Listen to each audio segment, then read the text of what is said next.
सोचो, अगर तुम्हारी क्रश तुम्हें धोखा देते और उस धोखा इतना खतरनाक हो कि तुम्हारी मौत की वजह बन जाए। लेकिन कहानी यहाँ ख़त्म नहीं हुई। कहानी तो अभी शुरू हुई है, क्योंकि तुम मौत के बाद अब दोबारा जीवन पाते हो, जिसमें ना तो तुम कमज़ोर हो, ना ही एक लाचार व्यक्ति। तुम्हारे पास यहाँ दोस्त भी है और बहुत सारे लोग भी। इंसानियत ख़त्म होने वाली है इस बर्फ़ की दुनिया में, जहाँ पे तुम्हें अनोखी शक्तियाँ मिली हैं, जिससे कि तुम दुनिया को बदल सकते हो। आखिरकार तुम इस समय क्या करोगे? तुम क्या करोगे, ये मुझे कमेंट में बताओ। चलो अब डिस्कस करते हैं कि एमसी ने यहाँ पे क्या किया। एपिसोड 1 यहाँ से शुरू होता है। यहाँ पे बताया जाता है कि अर्थ के ऊपर जो आइस एज है वो वापस से आ चुकी है। वहाँ पे एक न्यूज़ रिपोर्टर सब कुछ बता रहा था। वो कहता है कि ग्लोबली जो टेम्परेचर है वो काफ़ी ज़्यादा कम जा चुका है, लगभग 237 से थोड़ा जैसा ऊपर, क्योंकि सबको पता है कि 237 एक एब्सोल्यूट जीरो टेम्परेचर है, जिसके नीचे टेम्परेचर कभी भी नहीं जा सकता। और वो कहता है कि गवर्नमेंट हमारे बारे में नहीं भूली है। जब तक हम यहाँ पे टिकने की कोशिश करते हैं, हम यहाँ पे जिंदा रह सकते हैं और गवर्नमेंट भी हमारी ज़रूर ही मदद करेगी। चलो इसे साथ में करते हैं। वीडियो कुछ कुछ फ्रीज हो रही थी। एक व्यक्ति के सामने टीवी था जो पूरी तरह से जम चुका था और उसके आसपास काफ़ी ज़्यादा ट्रेस थे। लोग कहते हैं हानफेंग एक स्टोर रूम जैसी जगह। बाहर से एक व्यक्ति के चलने की एक आवाज़ जो हानफेंग को आवाज़ लगा रहा था। उसके हाथ में एक बेसबॉल बैट था जिसमें काफ़ी ज़्यादा कीलें गड़ी हुई थी। वो एक डोर पे आके नॉक करता है। वहाँ पे एक लड़की थी जो डोर पे नॉक करके बार बार कह रही थी हानफेंग। हानफेंग फाइनली डोर को ओपन कर देता है। वो कहता है हियोन, आखिरकार तुम इस समय पे यहाँ पे क्या कर रही हो? वो बंदा कहता है कि यहाँ पे ये जगह काफ़ी ज़्यादा डेंजरस होने वाली है, चलो तुम अंदर की तरफ आ जाओ। वो डोर को रोक लेती है और सीधा उसे किस कर देती। वहाँ पे वो कहता है कि तुमने मुझे यहाँ पे किस कर दिया, मुझे यहाँ पे डोर तो पहले बंद करने देती, क्योंकि यहाँ पे कोई भी आ सकता था। यौन, आखिरकार यहाँ पे ज़िंदगी खतरे में होने वाली है। वो कहती कि मैं अब यहाँ पे रियलाइज़ कर चुकी हूँ फैंग, कि मैं यहाँ पे तुमसे बहुत ज़्यादा प्यार कर। वो कहती है कि आखिरकार तुम मेरा यहाँ पे सच्चा प्यार होने वाले हो, बाकी चीज़ों से किसको क्या ही फ़र्क पड़ता है। यहाँ पे जो ट्रू कलर्स है उसे हम यहाँ पे साथ में मिल के देखेंगे, नो मैटर व्हाट। अगर तुझ मुझे बिलीव नहीं करते हो तो चलो मेरा हार्ट है उसे फील करो यहाँ पे, और मैं यहाँ पे तुम्हारे लिए कुछ भी करने के लिए तैयार हूँ। फैंग कहता है कि क्या सच? वहाँ पे वो फैंग को टच करती है। फैंग तो पूरी तरह से ब्लश करना शुरू करता है और कहता है हियोन, तुम्हें नहीं पता जो तुम यहाँ पे कह रही हो उन शब्दों का यहाँ पे क्या मतलब होने वाला है, लेकिन फिर तुम्हें यहाँ पे कुछ भी और कहने की जरूरत नहीं। वो कहती है मेरी आइज में देखो, यहाँ पे सब कुछ ओके होने वाला है। वो कहता है कि मेरी आइज़ यहाँ पे क्लोज है, अब यहाँ पे क्या? तभी जो डोर था वो ओपन होता है, कोई व्यक्ति अंदर की तरफ आता है और फैंक का खेल खत्म कर देता। वो कहती है हे तुम कौन हो, तुमने इसे यहाँ पे मार दिया। वो बंदा कहता है तुम्हें यहाँ पे इनोसेंट बनने की जरूरत बिल्कुल भी नहीं है, तुम्हें यहाँ पे सब चीज़ें पहले से ही पता थी और जो दुनिया है वो यहाँ पे चेंज हो चुकी है। यहाँ पे हमारे पास खाने के लिए कुछ भी नहीं होने वाला और ना ही हमारा जीने का कोई चांस। चलो देखते हैं कि आखिरकार इस बंदे के पास यहाँ पे क्या था जो कि हम खाने के लिए यूज़ कर सकते हैं, जब तक कोई हमें यहाँ पे रेस्क्यू करने के लिए नहीं आ जाता। एमसी के हाथ वहाँ पे कँपकँपा रहे थे, यानी कि वो अभी मरा नहीं था। वो कहता है कि मैं अभी मूव नहीं कर पा रहा, क्या मैं यहाँ मरने जा रहा हूँ? वो कहता है कि मुझे ऐसा अजीब-सा फ़ील क्यों हो रहा है? वहाँ पे वो सामने देखता है, वो लड़की उस लड़के के साथ लिपटी हुई थी और कहती है कि आखिरकार तुम मुझे कहाँ टच कर रहे हो? ये सब हम बाद में भी कर सकते हैं। वो बंदा कहता है कि हाँ, ये सब कुछ हम बाद में भी कर सकते हैं, लेकिन यहाँ पे मेरे पास तुम्हारे लिए कुछ रिवॉर्ड होने वाला है। और वहाँ पे तभी एमसी की आंखें उन लोगों की ये सारी की सारी इविलनेस देखते हुए धीरे-धीरे बंद हो जाती है। उसे एक ब्राइट लाइटनेस दिखाई देती है। वो कहता है कि आखिरकार ये क्या होने वाला है? क्या एक वार्म लाइट? वो उसकी तरफ अपने हाथ को बढ़ाता है और उसे पकड़ने की कोशिश कर रहा था और कहता है कि क्या ये हेवन की तरफ रास्ता होने वाला है? तभी वो कहता है कि नहीं, मेरा जो हैंड है वो ऐसा क्यों फ़ील हो रहा है कि मानो वो जल रहा हो। तभी वो वहाँ से पूरी तरह से उसकी कॉन्शियसनेस गायब हो जाती। ये बंदा अचानक से उठ के बैठ जाता है और कहता है कि मैं आखिरकार कहाँ पे होने वाला हूँ। वो अपने बेड पे आ चुका था और लगभग 30 मिनट के बाद वो रियलाइज़ करता है कि उसके आसपास का जो टेम्परेचर है वो काफ़ी ज़्यादा गर्म होने वाला है। वो डेट देखता है कि आज 28 जून है। वो कहता है कि लगभग 15 जून को सॉरी 15 जुलाई को यहाँ पे एकोप्लिप्स आने वाला है, जिसके बाद सारी की सारी जगह पूरी तरह से फ्रोजन हो जाएगी। वो कहता है कि क्या मैं यहाँ पे रीइंकार्नेट हुआ अपनी बॉडी के लेकिन यहाँ पे कुछ चीज़ें हैं जो कि पूरी तरह से डिफरेंट है। वो अपने हाथ को देखता है जो कि रेड कलर में ग्लो कर रहा था और वो कहता है कि शायद यह हमेशा से ही मेरा राइट हैंड था। वो उस ग्लो को हटाने की कोशिश करता है। वो कहता है कि क्या मैं इसके साथ यहाँ पे कुछ भी नहीं कर सकता? आखिरकार कुछ तो होना चाहिए जिसे मैं यहाँ पे कर सकता हूँ। क्या मुझे यहाँ पे किसी चीज़ को इमेजिन करना है? वो वहाँ पे स्नीच कर देता है, जिसके बाद उसके हाथ पे कुछ बिल्कुल ग्रीन जैसी चीज़ आ जाती है। वो कहता है कि अब ये ग्रीन चीज़ में टर्न हो गया। वो जो ग्रीन जैसी चीज़ थी, वो अपने आकार को बढ़ाना शुरू कर देती है। वो पूरी तरह से हैरान था कि आखिरकार ये क्या हो रहा है। तभी डोर की आवाज़ आती है। वो कहते हैं कि मेरे हाथ से यहाँ पे ग्रीन कलर की जो लाइट है, वो बाहर निकल रही है। आखिरकार साइंस इन सारी की सारी चीज़ों को कैसे एक्सप्लेन कर सकती है? फिर वो कहता है कि ये जो मेरी ग्रीन लाइट है, ये बिल्कुल भी रेड लाइट की तरह नहीं। ये मूव कर सकती है, ये अपने साइज़ को बड़ा कम कर सकती है। मुझे अब यहाँ पे कंप्लीटली ऐसा फ़ील हो रहा है कि जैसे मेरी पूरी की पूरी ताकत ख़त्म हो रही हो। क्या ये सब कुछ यहाँ पे स्क्रीन लाइट की वजह से हो रहा है? वो अपने हाथ को ज़ोर-ज़ोर से हिलाता है और कहता है कि आखिरकार ये गायब क्यों नहीं हो जाती? आखिरकार ये सब कुछ क्या हो रहा है? मुझे ये सब कुछ वैसा क्यों फ़ील हो रहा है जैसा कि मैं मानवा स्टोरीज़ में पढ़ा करता था। हमेशा ही जो प्रोटैगनिस्ट होता है, उसे यहाँ पे रीबॉर्न मिलता है और उसकी पावर भी चीटर की तरह लगातार बढ़ती जाती है कि मानो वो कोई हैकर। वो कहता है कि आखिरकार ये चीज़ मेरे डैगर के साथ फ्यूज़ क्यों नहीं हो रही है? मुझे तो लगा था कि ये मेरी पावर को बढ़ा देगा। वो कहता है कि मेरे रेफ्रिजरेटर में भी कोई भी चीज़ नहीं बची है। वो उस चीज़ को चेक कर रहा था। वो कहता है कि अगर मैं यहाँ पे जल्दी से खाना नहीं खाता हूँ, तो शायद मैं यहाँ पे मारा भी जा सकता। तभी वो टेबल पे देखता है जहाँ पे कुछ खाने की चीज़ रखी हुई थी। वो उस चीज़ को खोलता है और उन चीज़ों को खाने के लिए निकालता है। वो कहता है कि एपोक्लिप्स से पहले मैं ऐसा खाने के लिए अपने लिए काफ़ी ज़्यादा खाना रख लूँगा पहले से ही। जैसे ही वहाँ पे वो एक बीन को निकालता है और उसे खाने के लिए जा रहा था, तभी वहाँ पे एक बहुत बड़ा ब्लास्ट हो जाता। वो बीन एक पौधे के अंदर चेंज हो चुकी थी, जिसकी जड़ें एमसी के माउथ में थी। वो कहते कि आखिरकार ये क्या था? अभी-अभी तो ये बीन थी, आखिरकार ये अचानक से ऐसे पौधे में कैसे चेंज हो गई? आखिरकार मैं इन सारी की सारी चीज़ों को कैसे एक्सप्लेन कर सकता हूँ? वो कहते हैं कि मेरे हाथों से जो ग्रीन लाइट थी, लगता है कि वो इस बीन ने एब्ज़ॉर्ब कर ली। वो बीन्स को ओपन करता है। वो कहते हैं कि सच में ये काफ़ी ज़्यादा अमेजिंग होने वाला है। क्या मेरी पावर यहाँ पे ऐसी है, जहाँ पे मैं किसी भी चीज़ को उगा सकता हूँ? लेकिन अभी तो मेरे पास यहाँ पे बिगर फिश होने वाली है, जिसे मैं फ्राई करूँ और मुझे यहाँ पे अपने पास काफ़ी ज़्यादा जो बिग फिश वगैरह होती हैं, उनका खाना वगैरह के लिए यहाँ पे सप्लाई कलेक्ट कर लेनी चाहिए, जिससे कि ये दुनिया खत्म होने से पहले-पहले मैं अपने आप को बचा पाऊँ। बाहर बहुत सारे लोगों की भीड़ लगी हुई थी, जैसे कि रियल वर्ल्ड में भी होता है। वो कहता है कि मेरे हाथ पे पहले रेड ग्लो था, उसके बाद ग्रीन। वो जो ग्रीन था, उसने यहाँ पे जो बीन थी, उसे काफ़ी ज़्यादा फास्टली एक सुपर फूड के अंदर चेंज कर दिया और मैं इन सारी-सारी चीज़ों को सोचता हुआ आगे की तरफ जा रहा था। वो कहते हैं कि आखिरकार ये कौन-सी पावर है जो कि मुझे मिल चुकी है। तभी एक लड़की उसके साथ से आ जाती है और वो कहती है फैंग। वो लड़की हमसे इसे कह रही थी कि इतना ज़्यादा कोइंसिडेंस है, क्या तुम भी यहाँ पे शॉपिंग के लिए जा रहे हो? वो भी एमसी के साथ जाने के लिए तैयार थी। वो कहती है कि लगता है कि हमारा फेंट है कि हम दोनों यहाँ पे साथ में रहें हमेशा। एमसी कहता है ली हियोना। वो कहता है कि ये तो वही बीच है जिसने कि मुझे यहाँ पे धोखा दिया था। एपिसोड 1 यहीं पे ओवर हो जाता है। वो कहता है कि वो लड़की जो कि यहाँ पे गॉडनेस थी मेरे ड्रीम्स की, जिससे मैं बहुत ज़्यादा प्यार किया करता, मैं इसे खुश करने के लिए यहाँ पे कुछ भी कर सकता था, लेकिन मेरी पिछली लाइफ में इसने मुझे धोखा देके सब कुछ चेंज कर। लेकिन मुझे कभी भी नहीं लगा था कि वो मुझे इस तरह से मार देगी। वो अपने आप को कहता है कि स्टे काम, काम हो जाओ। और वैसे भी अभी रिवेंज लेने का टाइम नहीं आया है। मैं ज़रूर ही बाद में अपना रिवेंज अच्छे से लूँगा।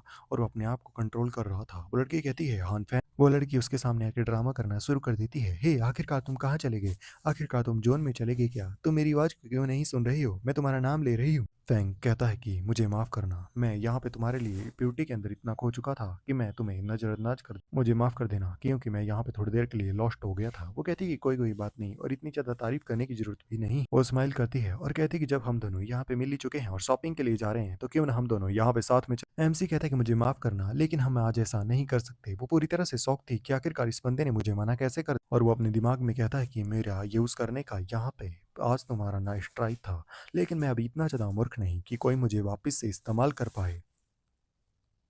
वो एक सुपरमार्केट के अंदर आ जाता है जहाँ पे काफ़ी ज़्यादा लोग खड़े हुए थे और वो कहता है कि यहाँ पे हमारे शहर का सबसे बड़ा सुपरमार्केट है जहाँ से हम कोई भी सामान खरीद सकते हैं। और हाँ, जब यहाँ पे पूरी तरह से सारा का सारा कपलिप स्टार्ट हुआ था, एक रात के अंदर ही यहाँ से सारा का सारा सामान चुरा लिया गया था और कोई भी ये पता नहीं लगा पाया कि आखिरकार ये सब किसने किया था। और मुझे यहाँ पे जल्द से जल्द यहाँ पे अपना स्टॉक है उसे फिल करना होगा इससे पहले कि एकोपलिप्स आ जाए। फिर वो एपोकलिप्स सर्वाइवल गाइड को निकाल देता है जिसमें बहुत सारी चीज़ें लिखी हुई थी कि तुम्हारे पास मेडिकल किट होनी चाहिए, टूल्स होने चाहिए, ट्रांसफॉर्मेशन के लिए कुछ होना चाहिए और तुम्हारे पास वेपन भी होने चाहिए। वो कहता है कि मुझे सारी की सारी चीज़ों को यहाँ पे पहले से ही प्रिपेयर करके रखना पड़ेगा। वो अपना बैलेंस चेक करता है, उसके पास 15,357 रुपये होते हैं। वो कहता है कि आखिरकार मुझे यहाँ पे क्या करना चाहिए। तभी उसके मैसेज आता है एक, जहाँ पे उसे बताया जाता है कॉन्ग्रेचुलेशन, अभी आप यहाँ पे लोन ले सकते हैं। आप यहाँ पे 1,68,800 का लोन ले सकते हो। आपको यहाँ पे ये रहा रेफरल कोड वगैरह पूरा लिंक वगैरह जहाँ पे आप क्लिक करना है। वो कहते हैं कि अरे हाँ, मैं आखिरकार इसके बारे में भूल कैसे गया था। वो कहते हैं कि यहाँ पे बहुत सारे तरीके हैं जहाँ से मैं लोन ले सकता हूँ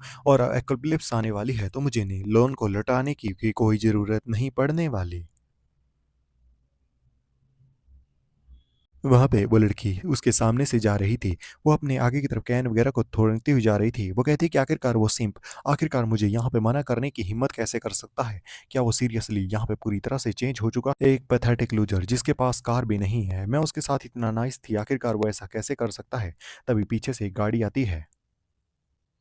तभी पीछे से एक गाड़ी आती है। वो कह रही थी वो पैथेटिक लूज़र जैसे ही वो पीछे की तरफ देखती है, वहाँ पे अपना मेन कैरेक्टर था। वो कहता है कि ओह! ये तो तुम हो ही हो ना? वो पूरी तरह से सरप्राइज़ थी। वो कहती है कि फ़ान, क्या ये गाड़ी तुम्हारी होने वाली है? एमसी कहता है कि हाँ, ये मेरी है। मैंने इसे आजकल ही खरीदा। वो बताता है कि मेरे जो डैड है वो यूएस में काफ़ी अच्छा काम कर रहे हैं। उन्होंने मुझे कैश भेजा था जिससे कि मैं यूज़ कर सकता और हाँ, अभी-अभी वो यूएसए के लिए निकले हैं। वो कहती है कि अच्छा, ओह! मुझे माफ़ कर देना। मुझे नहीं पता था कि तुम अपने फादर को एयरपोर्ट पे छोड़ने के लिए जा रहे हो। मुझे माफ़ कर देना कि मैंने तुम्हें बिना जाने उस टाइम पे शॉपिंग के लिए पूछ लिया। लेकिन सच में तुम उस टाइम काफ़ी ज़्यादा कोल्ड थे। वो रोना शुरू कर देती है। मुझे लगता था कि तुम मेरे यहाँ पे एक अच्छे फ्रेंड हो, लेकिन नहीं, तुम नहीं हो। जी को तो इस लड़की के ड्रामे वगैरह के बारे में पहले से ही पता था कि आखिरकार ये किस प्रकार की लड़की होने वाली और वो कहता है सिली गर्ल। वो उसकी चीन को ऊपर की तरफ पकड़ता है। वो कहता है कि आखिरकार मैं तुम्हें यहाँ पे डीच कैसे कर सकता हूँ? तुम तो यहाँ पे मेरे लिए सबसे ज्यादा इंपॉर्टेंट होने वाली हो। वो स्माइल करती है क्योंकि वो उसे पता है कि एमसी उसके जाल में फंस रहा है। वो कहती है कि तुम्हें पता है तुम मेरे लिए यहाँ पे काफी ज्यादा स्पेशल हो फैंग। वो कहती है कि आखिरकार कैसा रहेगा हम दोनों यहाँ पे साथ में डिनर करें और मूवी भी देखो। तुम्हें नहीं लगता कि ये प्लान काफी ज्यादा अच्छा रहने वाला है?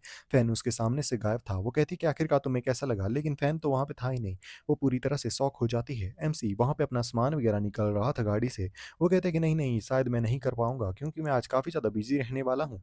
आखिरकार मैं यहाँ पे कुछ स्टफ़ है जिसे कि लेके आया हूँ। वो कहती है कि तुम तो यहाँ पे काफ़ी ज़्यादा सामान लाए हो। एमसी कहता है कि नहीं, नहीं बस ये वो चीज़ें होने वाली है जो कि मुझे पसंद है यहाँ पे और वो कहते हैं कि हाँ, मेरे पास तुम्हारे लिए भी यहाँ पे एक गिफ्ट होने वाला। वो कहती है कि चलो ठीक है, मैं उस चीज़ को बाद में देख लूँगी। अभी के लिए मैं यहाँ पे घर जा रही हूँ। एमसी कहता है कि हाँ, यही बढ़िया रहेगा तुम्हारे लिए। वहाँ पे वो लड़की कहती है कि नेल्ड इट। फिर एमसी कहता है कि मैं इसे अपने स्टॉक के बारे में बिल्कुल भी कुछ भी पता नहीं लगाने दे सकता और यहाँ पे ये सब चीज़ें मेरे लिए सर्वाइव करने के लिए सबसे ज़्यादा इंपॉर्टेंट होने वाली। वो कहते हैं कि बस तुम मेरा इंतज़ार करो। जब यहाँ पे दुनिया की अंत का शुरुआत होगी, तो मैं यहाँ पे तुम्हें अपने हाथों से मारूँ क्योंकि मैं यहाँ पे एपोक्लिप्स की अच्छे से तैयारी करना शुरू कर चुका हूँ। एमसी कहता है कि अभी तो ये हेवन है, लगभग 15 तारीख के बाद 15 जुलाई के बाद यहाँ पे -20 डिग्री टेम्परेचर जाने वाला है जिसके कारण सब कुछ फ्रीज हो जाएगा और वो धीरे-धीरे गिरता हुआ 100 डिग्री तक भी जा सकता है। वो हर अपने लिए हर एक चीज़ वो इम्पोर्टेंट चीज़ कलेक्ट कर रहा था जो कि आगे काम आ सकती है। उसने बहुत सारा सामान अपने फ्लैट पे ले आया था। वो कहते हैं कि इन सारी की सारी सप्लाइज़ को यहाँ पे लाना मेरे लिए काफ़ी ज़्यादा मुश्किल था, लेकिन फाइनली मैं इन सबको ले आ चुका हूँ। उसने फ्यूल के लिए गैस सिलेंडर और बहुत सारी चीज़ें सब कुछ अपने रूम में फिट करवा दिया। अगर उसके रूम के अंदर अगर अब बाहर 360 डिग्री मतलब माइनस में टेम्परेचर भी चला जाता है, तब भी उसका रूम इतना ज़्यादा मॉडिफ़ाई हो चुका है कि उसमें कोई फ़र्क नहीं पड़ने वाला। अंदर से वो पूरी तरह से हीटेड रहे। उसने अपने सप्लाइज़ को भी अच्छे से एडजस्ट कर दिया है एक स्टोर रूम के अंदर। वो हर एक चीज़ को अपनी नोटबुक के अंदर, चेकलिस्ट के अंदर मतलब राइट मार रहा था। वो कहते हैं कि अब है बारी मेरे लिए कुछ कपड़ों को खरीदने की। चलो अब इन सारी की सारी चीज़ों के लिए भी देख लेते हैं। एपिसोड 2 यहीं पे खत्म होता है। एपिसोड 3 वो कहता है कि अब आगे की दुनिया पूरी तरह से स्प्लाइस पे डिपेंड करने वाली है। जब एक बार यहाँ पे एपोकलिप्स आ जाएगी, मुझे यहाँ पे मैनिपुलेट करना सीखना होगा प्लांट्स को बहुत ही ज़्यादा अच्छे से, जिससे कि मेरे लिए आगे होप हो सकती है। ये जितने भी बीन्स मैं अभी खाने वाला हूँ, इन सभी को मैंने खुद से ग्रो किया है और वो उन्हें खाने के लिए जाता। वो कहते हैं कि लेकिन ये बहुत ज़्यादा रैंडम था। मुझे नहीं पता कि आखिरकार मेरी पावर किस तरह से यूज़ होती है और किस तरह से नहीं। वो अपने खाने को खाने जा रहा था। वो लगभग आधा खाना खा चुका था। वो कहता है कि जैसा कि मैंने सोचा था, इसे खाया जा सकता। वो कहते हैं कि मैं धीरे-धीरे अपनी जो एबिलिटी है उसके बारे में समझ रहा हूँ। वो कहते हैं कि अब नेक्स्ट स्टेप है कि मुझे यहाँ पे समझना है कि मेरा जो रेड हैंड है और ग्रीन हैंड है, इनके दोनों के बीच का डिफरेंस को समझ। मैंने इस चीज़ को अभी तक सिर्फ और सिर्फ सोयाबीन के ऊपर ही ट्राई किया है। लगता है कि मुझे बाकी चीज़ों पे भी ट्राई करना चाहिए, बाकी के प्लांट्स पे भी। उसके बाद हमें दिखाया जाता है कि वहाँ पे वो अपनी आइज़ को ओपन करता है जहाँ पे उसके हाथों में ब्रोकली थी। वो कहता है कि मेरा दिमाग मुझे यहाँ पे पूरी तरह से खा रहा है। वो कहता है कि ये जो पूरी स्किल्स हैं, पावर हैं, ये मेरे अंदर से काफ़ी ज़्यादा पावर ही है, एनर्जी है, उसे यूज़ करती है। वो कहता है कि लेकिन फिर भी मैं यहाँ पे थोड़ा बहुत तो अपनी एबिलिटीज़ के बारे में सीख ही चुका हूँ। वो कहता है कि मैंने ब्लैकआउट होने से पहले अपने आप पर अंदर यहाँ पे जितनी भी सारी की अलग-अलग सब्जियाँ थी, उन सब पे इस चीज़ को ट्राई कुछ चीज़ों ने इसके साथ में बिल्कुल भी रिएक्ट नहीं किया, लेकिन जो सीड्स वगैरह थे, उन्होंने काफ़ी ज़्यादा अच्छे से यहाँ पे ग्रो दिखा और कुछ तो ऐसी थी जिनका यहाँ पे ब्लास्ट भी हो कुछ सब्सटेंस तो ऐसे भी थे जो कि कोल के अंदर चेंज हो गए, लेकिन वो काफ़ी ज़्यादा लेट थे। वहाँ पे वो कहता है कि व्हाट द हेक? वो कहता है कि ये जो ब्लैक जैसी चीज़ें हैं, इन्हें मैं यहाँ पे हीट को पैदा करने के लिए इस्तेमाल कर सकता अब मुझे यहाँ पे गर्म रहने के लिए ज़्यादा कोई चिंता करने की ज़रूरत बिल्कुल भी नहीं है। मैं सारी की सारी चीज़ों को यहाँ पे अच्छे से कर सकता वो हर एक चीज़ पे अपनी एनर्जी को ट्राई कर रहा था। वो कहता है कि मुझे अपनी ब्रीथिंग को यहाँ पे कंट्रोल करना होगा और अपनी स्किल्स को भी। वहाँ पे ब्रोकली उसने अपने हाथों में ली थी। वो कहता है कि मैंने रैंडमली इस चीज़ को लिया था और मैं सक्सेसफुल हो चुका, लेकिन वो वापस से फेंट हो जाता है। वो कहता है कि मैं यहाँ पे इन पैटर्न्स को फाइंड नहीं कर पा रहा कि आखिरकार ये चीज़ यहाँ पे वर्क कैसे करती है और कैसे नहीं। कोई तो प्रिंसिपल होगा जो कि इन सब चीज़ों के पीछे छिपा होगा, तो आखिरकार वो मुझे पता क्यों नहीं चल रहा है। वो कहता है कि लेकिन फिर भी थोड़ी-थोड़ी अंडरस्टैंडिंग है जो कि मुझे इन चीज़ों के बारे में आ रही है और वो कल्टीवेशन करने के लिए बैठ जाता है। वो कहता है कि कुछ चीज़ें हैं जिन्हें मैं फ़ील कर पा रहा हूँ। मैं इमेजिन कर पा रहा हूँ अपने आप को नेचर के अंदर, जैसे मैं भी इसी का एक हिस्सा हूँ और इसी से मैं आगे बढ़ सकता हूँ। तभी उसकी जो ग्रीन कॉन्शियसनेस जीन जैसी एनर्जी होती है वापस से हाथों पे आ जाती है। वो कहता है कि मैं समझ गया, ये जो सारी की सारी चीज़ें हैं मेरी कॉन्शियसनेस के साथ जुड़ी हुई है। उसके बाद उसने काफ़ी अच्छा खाना बनाया हुआ था। वो कहता है कि चलो इसे मीट के ऊपर ट्राई करते हैं। वो कहता है कि इसने मीट के साथ कोई भी रिएक्शन नहीं दिखा। वो कहता है कि अब मुझे बिल्कुल भी मत करना कि ये यहाँ पे सिर्फ़ और सिर्फ़ प्लांट वगैरह होते हैं, उन्हीं के साथ वर्क करता है। वो कहता है कि मेरा मैजिक यहाँ पे इतना ज़्यादा कॉमन क्यों हो सकता है? वो अपनी पावर को मीट के साथ से इस्तेमाल करने की पूरी कोशिश कर रहा था, लेकिन कुछ भी नहीं हो रहा था। वो कहता है कि आखिरकार क्या वो कहता है कि लेकिन जब मैं मेडिटेट कर रहा था, तब तो मुझे 2 कलर दिखे थे, ग्रीन और रेड। आखिरकार क्या मुझे इस पे रेड कलर को इस्तेमाल करना चाहिए? और वैसे भी मैंने आज तक कभी भी अपने रेड कलर को यूज़ नहीं किया है। वो अपने हाथों पे रेड कलर को लाने की कोशिश करता है। रेड कलर धीरे-धीरे उसके हाथों पे आ जाता है और उस मीट के साथ टच भी हो जाता है। वो जो मीट होता है वो काफ़ी ज़्यादा डिस्गस्टिंग हो जाता है। एमसी भी डिस्गस्टिंग बोल के उसे ज़मीन पे फेंक देता है। वो कहता है कि जो मीट था उसने रिएक्ट तो किया रेड लाइट के साथ में, लेकिन ये बहुत ज़्यादा बेकार हो चुका है। मैं इसे कुक करके भी खा नहीं सकता। वो कहता है कि क्या ये जो रेड लाइट है ये यहाँ पे सिर्फ़ और सिर्फ़ चीज़ों को गर्म करने के लिए काम आती है? वो कहता है कि नहीं, ऐसा नहीं हो सकता। ये इससे ज़्यादा भी इसमें कुछ कर सकता। फिर वो उस मीट की तरफ देखता है और कहता है कि लेकिन ये जो मीट है यहाँ पे काफ़ी ज़्यादा डिस्गस्टिंग लग रहा है। वो कहता है कि नहीं, ऐसा नहीं हो सकता। एमसी कहता है कि अगर यहाँ पे जो हमारी ग्रीन लाइट है वो क्रिएट करती है चीज़ों को, कहीं ऐसा तो नहीं जो रेड लाइट है वो डिस्ट्रैक्ट करती है सब चीज़ों को, यानी कि डिसइंटीग्रेट करती है सब चीज़ों। आखिरकार क्या होगा अगर मैं इन दोनों को यहाँ पे एक साथ मिला देता हूँ? वो ये सब करने की कोशिश करता है, वो काफ़ी ज़्यादा शॉक था। वो कहते हैं कि आखिरकार ये क्या हुआ? ये जो मीट का पीस था, ये तो काफ़ी ज़्यादा बड़ा हो चुका। फिर वो कहते हैं कि आखिरकार वो जो सोयाबीन थे मेरे हाथों में, वो कहाँ गए? क्या वो इस चीज़ के साथ यहाँ पे मर्ज हो चुके हैं? वो कहते हैं कि नहीं, ऐसा नहीं हो सकता। ये जो पूरी की पूरी चीज़ है, ये रियल मीट की तरह है। इसमें कोई भी चीज़ ऐसी नहीं है जो कि सोयाबीन की तरह हो। ये पूरी तरह से फ्रेश मीट होने वाला है। वो कहता है कि चलो एक बार फिर से ट्राई करते हैं। वो वापस ये चीज़ करने के लिए जाता है, लेकिन इस बार वो फेल हो जाता है और वो एक बार नहीं, बार-बार फेल हुए जा रहा था। उसके आस-पास का कचरा देख के तुम समझ सकते हो। एमसी कहता है कि मैं समझ गया कि आखिरकार मैं कैसे अपने खाने को यहाँ पे बना सकता हूँ। वो कहता है कि अगर मैं इस पावर को यहाँ पे अच्छे से मास्टर कर लेता हूँ, तो मैं यहाँ पे एपोकलिप्स का एक सुपर हीरो बन सकता हूँ, जहाँ पे मुझे कोई भी नहीं हरा पाएगा और मेरी पावर इतनी ज़्यादा होगी कि मुझे कोई कुछ नहीं उखाड़ सक फिर वो कहते हैं कि नहीं, मैं अभी पूरी तरह से डिफेंसलेस हूँ। आखिरकार मुझे वेपन का भी कुछ करना पड़ेगा। आखिरकार यहाँ पे मुझे कुछ तो चाहिए जो कि मुझे यहाँ पे सेव करने के लिए काम में आ जाए। वहाँ पे धीरे-धीरे स्नो होना शुरू हो जाती है। एमसी कहता है कि सारी की सारी चीज़ें अपने तरीके से होना शुरू हो चुकी है। वो बाहर घूम रहा था। वो कहता है कि लगभग यहाँ पे काफ़ी ज़्यादा कम टेम्परेचर है। मुझे जल्दी से जल्दी यहाँ पे गन वगैरह का इंतज़ाम करना होगा, नहीं तो मैं यहाँ पे ज़िंदा नहीं रह पाऊँगा। मुझे अपने कुछ कनेक्शंस हैं जिनका इस्तेमाल करना चाहिए, जिसके साथ में मैं यहाँ पे गन वगैरह खरीद सकता। वो सामने की तरफ देखता है, एक बंदा क्रेज़ी जैसे तरीके से सब लोगों से बात कर रहा था और वो कहता है कि तुम यहाँ पे प्रैक्टिकली मेरे बिग ब्रदर होने वाले और वो कहता है कि तुम मेरे साथ यहाँ पे सिगरेट पीने के लिए जा सकते हो। मैं यहाँ पे तुम्हारा बिग ब्रदर होने वाला हूँ और ये सब कुछ वो आपस में ही बात कर रहा था और कहता है कि तुम मेरे साथ यहाँ पे चल सकते हो, तुम्हें यहाँ पे साय होने की ज़रूरत बिल्कुल भी नहीं। आखिरकार तुम अपने ब्रदर के साथ नहीं जाने वाले हो क्या? होमलेस जो फिर एमसी हम लोगों को इस बंदे के बारे में बताता है। वो कहता है कि ये बंदा मेरे नेबरहुड में ही रहता और इसे सभी लोग ब्रदर ली के नाम से जान ये बंदा यहाँ पे काफ़ी ज़्यादा रेप्यूटेड होने वाला है क्योंकि काफ़ी ज़्यादा कॉन्ट्रैक्ट वगैरह होते हैं जो कि इसे आते हैं यहाँ पे। वहाँ पे एक बंदा उस बंदे को सिगरेट पकड़ा रहा था और ब्रदर ली कहता है कि ब्रदर ली प्लीज़ यहाँ पे एक सिगरेट तो ले लो, ले लो ले भाई। वो कहता है कि नहीं, नहीं मैं यहाँ पे स्मोक छोड़ चुका हूँ, मैं ये सब कुछ नहीं करता और वैसे भी मैं दूसरी ब्रांड का खाता हूँ, नहीं तो मुझे इससे खाँसी आती। वो बंदा कहता है कि आखिरकार तुम यहाँ पे क्या कर रहे हो? ली कहता है कि मैं यहाँ पे बिग ब्रदर है उनके प्रोजेक्ट पे काम कर रहा हूँ और उन्होंने मुझे ग्रेटिट्यूड को शो करने के लिए सुनाना में ले जाने के लिए कहा। एमसी कहता है कि इस बंदे के पास यहाँ पे कोई भी जॉब नहीं है, लेकिन हर बार ये ऐसा एक्ट करता है जैसे पता नहीं कितना बिजी। अभी भी ये चलता हुए बोल रहा था कि ब्रदर मैंने उस बिजनेस को खत्म कर दिया। क्या तुम्हें $20 चाहिए? 20 मतलब $20 मिलियन चाहिए? ओह कोई बात नहीं, मैं आसानी से दे दूं। क्या तुम्हें एक और हेल्प चाहिए? 10 मिलियन और चाहिए? अरे वो भी दे दूंगा मैं। एमसी कहता है कि शायद इसके पास वो कनेक्शंस हो सकते हैं जिनकी मुझे यहाँ पे जरूरत है और ये मेरी मदद कर सकता है यहाँ पे। एमसी उसे आवाज लगाता है, ब्रदर ली आपको देखे हुए काफी ज्यादा लंबा समय हो। वहां पे ली कहता है कि क्या हम दोनों एक दूसरे को जान। एमसी बताता है कि ब्रदर ये मैं हूँ फैन, हम लोग काफी ज्यादा टाइम पहले देखे थे। वो कहता है कि अच्छा फैन तुम। वो कहता है कि मैं वर्क के अंदर इतना ज्यादा बिजी हो गया था कि मैं अपने आप को आपसे तुम्हें पहचान ही नहीं पाया, मुझे सॉरी। लेकिन मेरी मेमोरी है वो धीरे धीरे कमजोर होती जा रही। फिर एमसी उसके कान में कहता है कि मुझे ऐसा ऐसा चीजें चाहिए, यानी कि वो गन के बारे में बात कर रहा है। वहां पे वो पूरी तरह से शॉक हो जाता है ली, और कहते हैं कि आखिरकार तुम्हें ये किस चीज के लिए चाहिए। एमसी थोड़ा सा गिल्टी फील करता है। ली कहता है कि तुम्हारा बिग ब्रदर तुमसे सब कुछ क्लियर कर रहा है, ये सारी की सारी इनलीगल चीजें हैं जो कि तुमने मुझे अभी अभी कही, गन वगैरह जो भी है।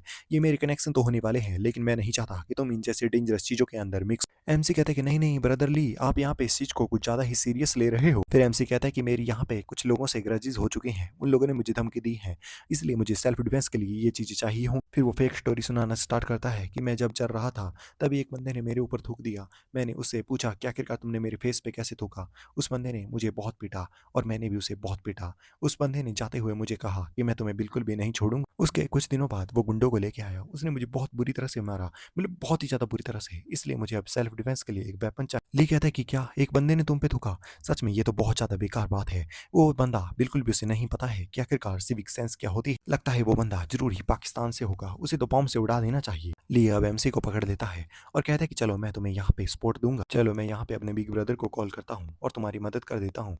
एमसी कहता है कि थैंक यू बिग ब्रदर। फिर वो कहता है कि चलो बस में चलते हैं। वो कहता है कि अगर मेरा यहाँ पे थोड़ा सा ये सीन नहीं होता तो मैं तुम्हें यहाँ पे अपने आप लेके चल सकता। एमसी कहता है कि चिंता करने की कोई भी जरूरत नहीं है, मेरे पास यहाँ पे गाड़ी है, हम गाड़ी में जा सकते हैं। वो बंदा कहता है कि हे डूड, तुम तो यहाँ पे सच में काफी ज्यादा अच्छी जिंदगी जी रहे हो, तुम्हें क्या लगता है इसकी कॉस्ट कितनी होगी? एमसी बताता है कि ये 7 लाख युआन की है। ली कहता है कि वाह काफी ज्यादा अच्छा है, इसका रेट काफी ज्यादा अच्छा होने वाला है। वो एक सेल्फी ले लेता है और कहता है कि चलो मुझे शो ऑफ के लिए थोड़ा सा पिक्चर विक्चर ले लेनी चाहिए, और वो उसकी एक पोस्ट भी कर देता है कि मैंने काफी ज्यादा हार्ड टाइम को बीता के इस चीज को खरीदा है यहाँ, और इसका नाम तो पढ़ो, हैंडसम स्पाइसी गाय। वहां पे वो कह रहा था कि यहाँ पे सारी की सारी चीजें मिसअप हो चुकी है। यहाँ पे स्ट्रेंजली जो विंटर है वो अचानक से आ चुकी है, ओवरनाइट के अंदर ही कुछ लोगों के सामने आके गाड़ी रुकती है। वो कहते हैं कि क्या यहाँ पे कोई आया है? वो लोग कहते हैं कि ये तो ली होने वाला है, आखिरकार तुम ली यहाँ पे क्यों आए हो? ली कहता है कि यहाँ पे मुझे बॉस ल्यू से कुछ काम है, मुझे उनसे कुछ स्टफ है जो कि हैंडल करना है, तो प्लीज तुम लोग यहाँ पे स्मोक करो, मैं जाता। वो लोग कहते हैं कि ब्रदर ये तो न्यू टाइगर एसयूवी होने वाली है, क्या तुमने इसे खरीद लिया? आखिरकार इसकी कीमत क्या है? वो कहते हैं कि ओ तुम्हें इसके बारे में पता चल गया, ये इतनी ज्यादा बड़ी चीज नहीं है, ये 7,000 यहाँ पे युआन की होने वाली, तुम इसे दे सकते हो और ले। एमसी कहता है कि ये मेरी गाड़ी को मेरे सामने ही लोगों के सामने अपना बता रहा है, सच में काफी ज्यादा बोल्ड मूव है। तभी अंदर से बॉस आ जाता है और कहता है कि बिग माउथ ली, आखिरकार तुम इतना ज्यादा लेट यहाँ पे क्या कर रहे हो? बॉस ल्यू वो कहता है कि मुझे आपके लिए थोड़ा सा काम है, पहले आप सिगरेट पी लीजिए। वो ल्यू को कहता है कि तुम इसे साइड में रखो, पहले बिजनेस की बात पे आते। ली बताता है कि ये मेरा ब्रदर है जो कि आपसे कुछ चाहता है, ये चाहता है कि आप इसे कुछ गन्स दे दो। वो बंदा कहता है कि क्या गन? एमसी इसकी आवाज को सुन के ही काफी ज्यादा कप आ जाता है। वो कहता है कि बस गन, मुझे तो लगा था कि तुम यहाँ पे किसी इंटरेस्टिंग सी चीज के लिए आए होंगे। वो अपने बंदे को कहता है कि हे सुनो। वो बंदा गन को आगे की तरफ फेंकता है और कहता है कि इसकी कीमत होने वाली है 6। फिर एमसी कहता है कि बॉस ल्यू, मैं यहाँ पे किस चीज के बारे में बहुत ज्यादा टाइम से सोच रहा था, आखिरकार कैसा रहेगा कि आप मुझे एक ऐसी गन दो जिसके अंदर स्कोप भी हो। वो कहता है कि किड तुम मुझे ये बिल्कुल भी मत करना कि तुम यहाँ पे एक स्नाइपर के बारे में बात कर रहे। लियो कहता है कि तुम्हें क्या लगता है कि ये एक शॉपिंग मॉल है जहाँ पे तुम कुछ भी कहोगे और वो चीज तुम्हारे लिए लेके आ जाएंगे? ये जो गन है इसे चुपचाप उठाओ और यहाँ से निकल। वहाँ पे ली कहता है कि नहीं नहीं बॉस, इसके पीछे एक रीजन है, यहाँ पे प्लीज आप इस बात की सुनो। ली बताता है कि इसकी वाइफ को 5 साल पहले कुछ लोगों के द्वारा मार दिया गया था। वहाँ पे बॉस भी गुस्से में आ जाता है कि क्या 3 लोगों ने ऐसा किया इसकी वाइफ के साथ? नहीं, मैं इन्हें बिल्कुल भी माफ नहीं कर सकता। एमसी कहता है कि जो बॉस इस बंदे ने ली ने मतलब यहाँ पे पूरी की पूरी स्टोरी बनाई थी वो तो काफी ज्यादा बेकार थी, लेकिन वो ल्यू कहता है कि भले ही मुझे तुम्हारे लिए स्नाइपर को दिलाने में कुछ दिन लग जाएं, लेकिन मैं इस चीज को करवा के रहूंगा। एमसी कहता है कि थैंक यू बिग ब्रदर ल्यू। ल्यू अपने चेले को ऑर्डर देता है कि जल्दी से यहाँ पे इन सब चीजों को अरेंज करो और साथ में अगर एक सेमी ऑटोमेटिक भी मिल जाए तो और भी अच्छा रहेगा। वो बंदा कहता है कि यस। फिर वो कहता है कि इसके लिए एमओ भी काफी ज्यादा ढूंढ लेना। वहां पे ली कहता है कि ब्रदर अब तुम्हें ठीक लग रहा है सब कुछ? ल्यू एमसी की तरफ गन पकड़ाता है और कहता है कि ये मेरी तरफ से तुम्हारे लिए एक छोटा सा गिफ्ट, तुम इसे रख सकते हो। तभी वहां पे कोई कहता है ब्रदर ल्यू। एमसी बताता है कि ब्रदर लिव, मेरा यहाँ पे एक दोस्त है जो कि गवर्नमेंट के अंदर होने वाला है। उसने मुझे बताया कि जो ये वेदर चेंज हो रहा है, ये काफ़ी ज़्यादा डिस्ट्रक्टिव हो सकता है। इसलिए आप जो सप्लाइज़ हैं उन्हें काफ़ी ज़्यादा जल्दी-जल्दी ले लेना, नहीं तो हो सकता है कि आपको आगे सप्लाइज़ ना मिले। लिव एमसी की तरफ देखता है, एमसी बहुत ही ज़्यादा अच्छे से सीरियसली उसकी तरफ देख रहा था। वो कहता है कि ठीक है, मैं समझ गया। फिर उसके बाद वो कहते हैं एमसी वगैरह कि हम चलो ठीक है, वो लोग कहते हैं कि चल जाओ चुपचाप निकल जाओ यहाँ से, हम तुमसे बाद में मिलें। फिर ली कहता है कि मैंने तुम्हारे लिए सारी की सारी चीज़ें थी, उन्हें काफ़ी ज़्यादा अच्छे से हैंडल कर दिया ब्रदर। अब तो हम दोनों यहाँ पे काफ़ी ज़्यादा अच्छे दोस्त होने वाले। अगर तुमने मेरे साथ यहाँ पे कैनन की बात की होती तो प्रोबेबली वो मैं उसके लिए भी उनसे हाँ करवा देता। एमसी कहता है कि थैंक यू ब्रदर ली, मैं तुम्हारे लिए कुछ सिगरेट वगैरह है उन्हें रास्ते में खरीद लूँ। ली कहता है कि हे इस सिगरेट, क्या तुम मुझसे मजाक कर रहे हो? आखिरकार मैं ये सारी की सारी चीज़ें लोगों की मदद के लिए करता हूँ, ना कि सिगरेट के लिए। फिर वो कहता है कि लेकिन अगर तुम मुझे दिला ही रहे हो तो हौजी ब्रांड होती है उसकी दिलाना, बाकी की जो ब्रांड्स होते हैं उनसे मुझे खांसी आती है। फिर वो कहता है कि ये जो कार्टून है ये मेरा मजाक बनाते हैं बहुत सारे लोग, लेकिन जब मेरा एक बार प्रोजेक्ट पूरा हो जाएगा उसके बाद मैं तुम्हें सुनाना लेके जाऊंगा जब मेरी पेमेंट आ जाए। एमसी आगे बढ़ता हुआ अपने दिमाग में कह रहा था कि सप्लाई चेक, वेपन चेक, सारी की सारी चीजें लगभग एपोक्लिप्स से पहले पहले सब कुछ हो जाएगा, सभी चीजों का इंतजाम हो जाएगा। तभी एमसी आगे की तरफ बढ़ता हुआ अचानक से स्नो में स्किड करके नीचे की तरफ गिर जाता है। वहां पे वो बंदा कहता है कि हे ब्रदर, क्या तुम ठीक होने वाले हो? एमसी अपने पाँव को पकड़ लेता है और कहता है माई ले। वो कहता है कि मुझे लगता है कि ये ब्रोक हो चुकी है ब्रदर, क्या तुम मुझे यहाँ से हॉस्पिटल ले जा सकते? ली कहता है कि ब्रदर लेकिन मेरे पास यहाँ पे ड्राइविंग लाइसेंस नहीं होने वाला है, मैं यहाँ पे विदाउट ड्राइविंग लाइसेंस आखिरकार कैसे जा सकता? ली एमसी को पकड़ लेता है और कहता है कि बस तुम मेरे साथ यहाँ पे चिपक कर चलो, मैं तुम्हें वॉक करके वहां तक ले जाऊंगा। एमसी कहता है कि हम टैक्सी ले लेते हैं, मैं पे कर दूँगा यहाँ पे। उसके बाद हॉस्पिटल का सीन दिखाया जाता है, जहाँ पे नर्सेज़ वगैरह थी। वो कहती है कि आखिरकार यहाँ पे क्या चल रहा है? आखिरकार हमें ओवरनाइट करने वाली है क्या? वहाँ पे जो नर्स अपने कंप्यूटर पे काम कर रही थी, वो कहती है कि तुम जा रही हो बाहर, तो यहाँ पे केयरफुल रहना क्योंकि स्नो काफ़ी ज़्यादा हेवियर होने वाली। वो कॉल करती है एक बंदे को और कहती है कि हॉल में जल्दी से आ जाओ, हमारे पास जो स्टाफ है वो काफ़ी ज़्यादा कम होने वाला है। सामने से आवाज़ आती है कि चलो ठीक है, हम जल्द ही आ जाएँगे। Episode 4 and up here. वहाँ पे एमसी का जो एक्स-रे था वो एक बंदे के हाथ में था, यानी कि डॉक्टर के। एमसी कहता है कि सच में मैं अपने पाँव को यहाँ पे तोड़ चुका। वो डॉक्टर कहता है कि तुम्हारा जो राइट फुट है उसके अंदर यहाँ पे पूरा फ्रैक्चर आ चुका है। मुझे लगता है कि 1 घंटे के लिए तुम्हें यहाँ पे रहना पड़ेगा, जिसके बाद हम तुम्हें मेडिसिन वगैरह बता सकते हैं कि कौन-सी लेनी है। एमसी कहता है कि क्या यही वो टाइम था जब ये सब कुछ होना था? एपोकलिप्स यहाँ पे बस आने ही वाले। वहाँ पे ली कहता है कि तुम्हारे बिग ब्रदर को यहाँ पे जाना होगा। मुझे यहाँ पे कुछ डील्स है जिन्हें कि क्रैक करना है और वैसे मुझे बहुत सारे कॉल आ रहे हैं। एमसी कहता है कि बिग ब्रदर ठीक है, तुम यहाँ से जा सकते हो। उसके बाद वो एक लंबी साँस छोड़ता है, जहाँ पे हॉस्पिटल में काफ़ी ज़्यादा लोगों को लगातार लाया जा रहा था। एमसी इस सारी की सारी चीज़ों को देख के काफ़ी ज़्यादा परेशान हो जाता है। वो कहता है कि आखिरकार कितनी देर तक मुझे यहाँ पे अपनी मेडिसिन का इंतज़ार करना होगा, कब मुझे मेडिसिन मिलने वाली है? तब वो सामने की तरफ देखता है, जहाँ पे एक नर्स अपने काम को काफ़ी ज़्यादा अच्छे से कर रही थी। जहाँ पे एक बंदा बताता है कि हेड नर्स जीन, यहाँ पे तुम काफ़ी ज़्यादा टाइम से काम कर रही हो। यहाँ पे इस बंदे के पास लगभग 5 से भी ज़्यादा बाउंड्स होने वाले हैं। क्या तुम इसे एक बार देख सकती हो? वो कहती है कि हाँ, ज़रूर ही, क्यों नहीं? वो अपनी ग्लव्स वगैरह को चढ़ाती है और उस बंदे को देखना शुरू करती है। वो एक और बंदे को देख रही थी। वो कहती है कि 10 मिनट तक इसे ग्लूकोज़ वगैरह दो और उसके बाद बाकी चीज़ें चेक कर ले। फिर और एक बंदे के पास जाती है। वो कहती है कि इसकी पल्स को चेक करना, अगर ये 80 के ऊपर जाती है तो प्लीज़ मुझे यहाँ पे जल्द से जल्द इन्फॉर्म कर देना। एमसी उसको देख के कहता है कि सच में ये इमेजिंग होने वाली है। इसकी नर्स की स्किल काफ़ी ज़्यादा ये मतलब काफ़ी ज़्यादा इम्प्रेसिव है इसकी ऐज के अकॉर्डिंग, जो कि इसकी ऐज है। वो कहते हैं कि इनक्रेडिबली ये सभी के सभी पेशेंट को यहाँ पे काफ़ी ज़्यादा अच्छे से घुल-मिल जा रही है और साथ ही में उन सब से अच्छे से काम भी कर रही है। वो कहते हैं कि ये काफ़ी ज़्यादा सुंदर भी होने वाली है, लेकिन इसे बिल्कुल भी पता नहीं कि आखिरकार कहाँ पे कैसे बैठना चाहिए। तभी उसके साथ में जो एक बंदा था, वो कहता है कि एक्सक्यूज़ मी हेड नर्स। वो नर्स जल्दी से उस बंदे के पास आ जाती है। वो कहती है कि मुझे माफ़ करना, हमारा जो स्टाफ है वो आज थोड़ा कम होने वाला है, इसलिए हमें थोड़ा टाइम लग रहा है। मुझे बताओ आखिरकार मैं आपकी मदद कैसे कर सकती हूँ? वो बंदा बताता है कि मेरी जो बैक है उसमें सडनली जो दर्द है वो बढ़ना शुरू हो चुका है और ये धीरे-धीरे बहुत ज़्यादा खतरनाक होता जा रहा है। वो अपने फ़ोन से उसकी मतलब प्राइवेट फ़ोटोज़ लेने की कोशिश कर रहा और कहता है कि क्या तुम मेरे ये जो दर्द वगैरह है इन्हें चेक कर सकते हो? वो कहते हैं कि आई एम सॉरी, हमारा जो अभी एक्स-रे मशीन है वो बिल्कुल भी ठीक नहीं है, हमें ऐसा नहीं कर सकती। वो कहता है कि प्लीज़ तुम इसका एक बार क्विक लुक देख लो, मैं यहाँ पे सब की चीज़ों को कर लूँगा। और वहाँ पे वो उसके वैसी-वैसी चीज़ें लेने की कोशिश कर रहा था। वो उसे जल्दी से पकड़ लेता है, अजीब से तरीके से। वो कहती है कि हमारे पास यहाँ पे एग्ज़ामिनेशन होने वाला है जो कि फिज़िशियन, वो यहाँ पे नहीं होने वाला, तो प्लीज़ आप उसका इंतज़ार करो। वहाँ पे वो इविल सी स्माइल कर रहा था और उसे अजीब तरीके से छूने की कोशिश भी। तभी एमसी उसे किक कर देता है। तभी एमसी वहाँ पे आता है और कहता है कि मुझे माफ़ करना, मैं इस चीज़ को पहली बार इस्तेमाल कर रहा हूँ, इसलिए मैं यहाँ पे गिर गया था। और वो उस बंदे का फ़ोन को उठाता हुआ कहता है कि लगता है कि तुम्हारा फ़ोन यहाँ पे टूटा हुआ नहीं होगा। वो बंदा कहता है कि मेरे फ़ोन को बिल्कुल भी मत टच करना, यू ब्रैट, मुझे मेरा फ़ोन वापस कर दो। एमसी ने उसके फ़ोन को उठा लिया था। वो कहता है कि आखिरकार तुम यहाँ पे क्या सोचते हो? वहाँ पे उस बंदे ने उस लड़की का फ़ोटो लिया था। वो कहता है कि नर्स, यहाँ पे देखो, तुम्हारी जो स्कर्ट वगैरह है उससे ये फ़ोटो लेने की कोशिश कर रहा था। एमसी कहता है कि मुझे बताओ आखिरकार कौन-सा वो अच्छा रीज़न है जिसके कारण तुम ये सब कुछ कर रहे थे और मुझे यहाँ पे सिक्योरिटी को कॉल बिल्कुल भी नहीं करना चाहिए और ना ही पुलिस को यू ओल्ड मैन।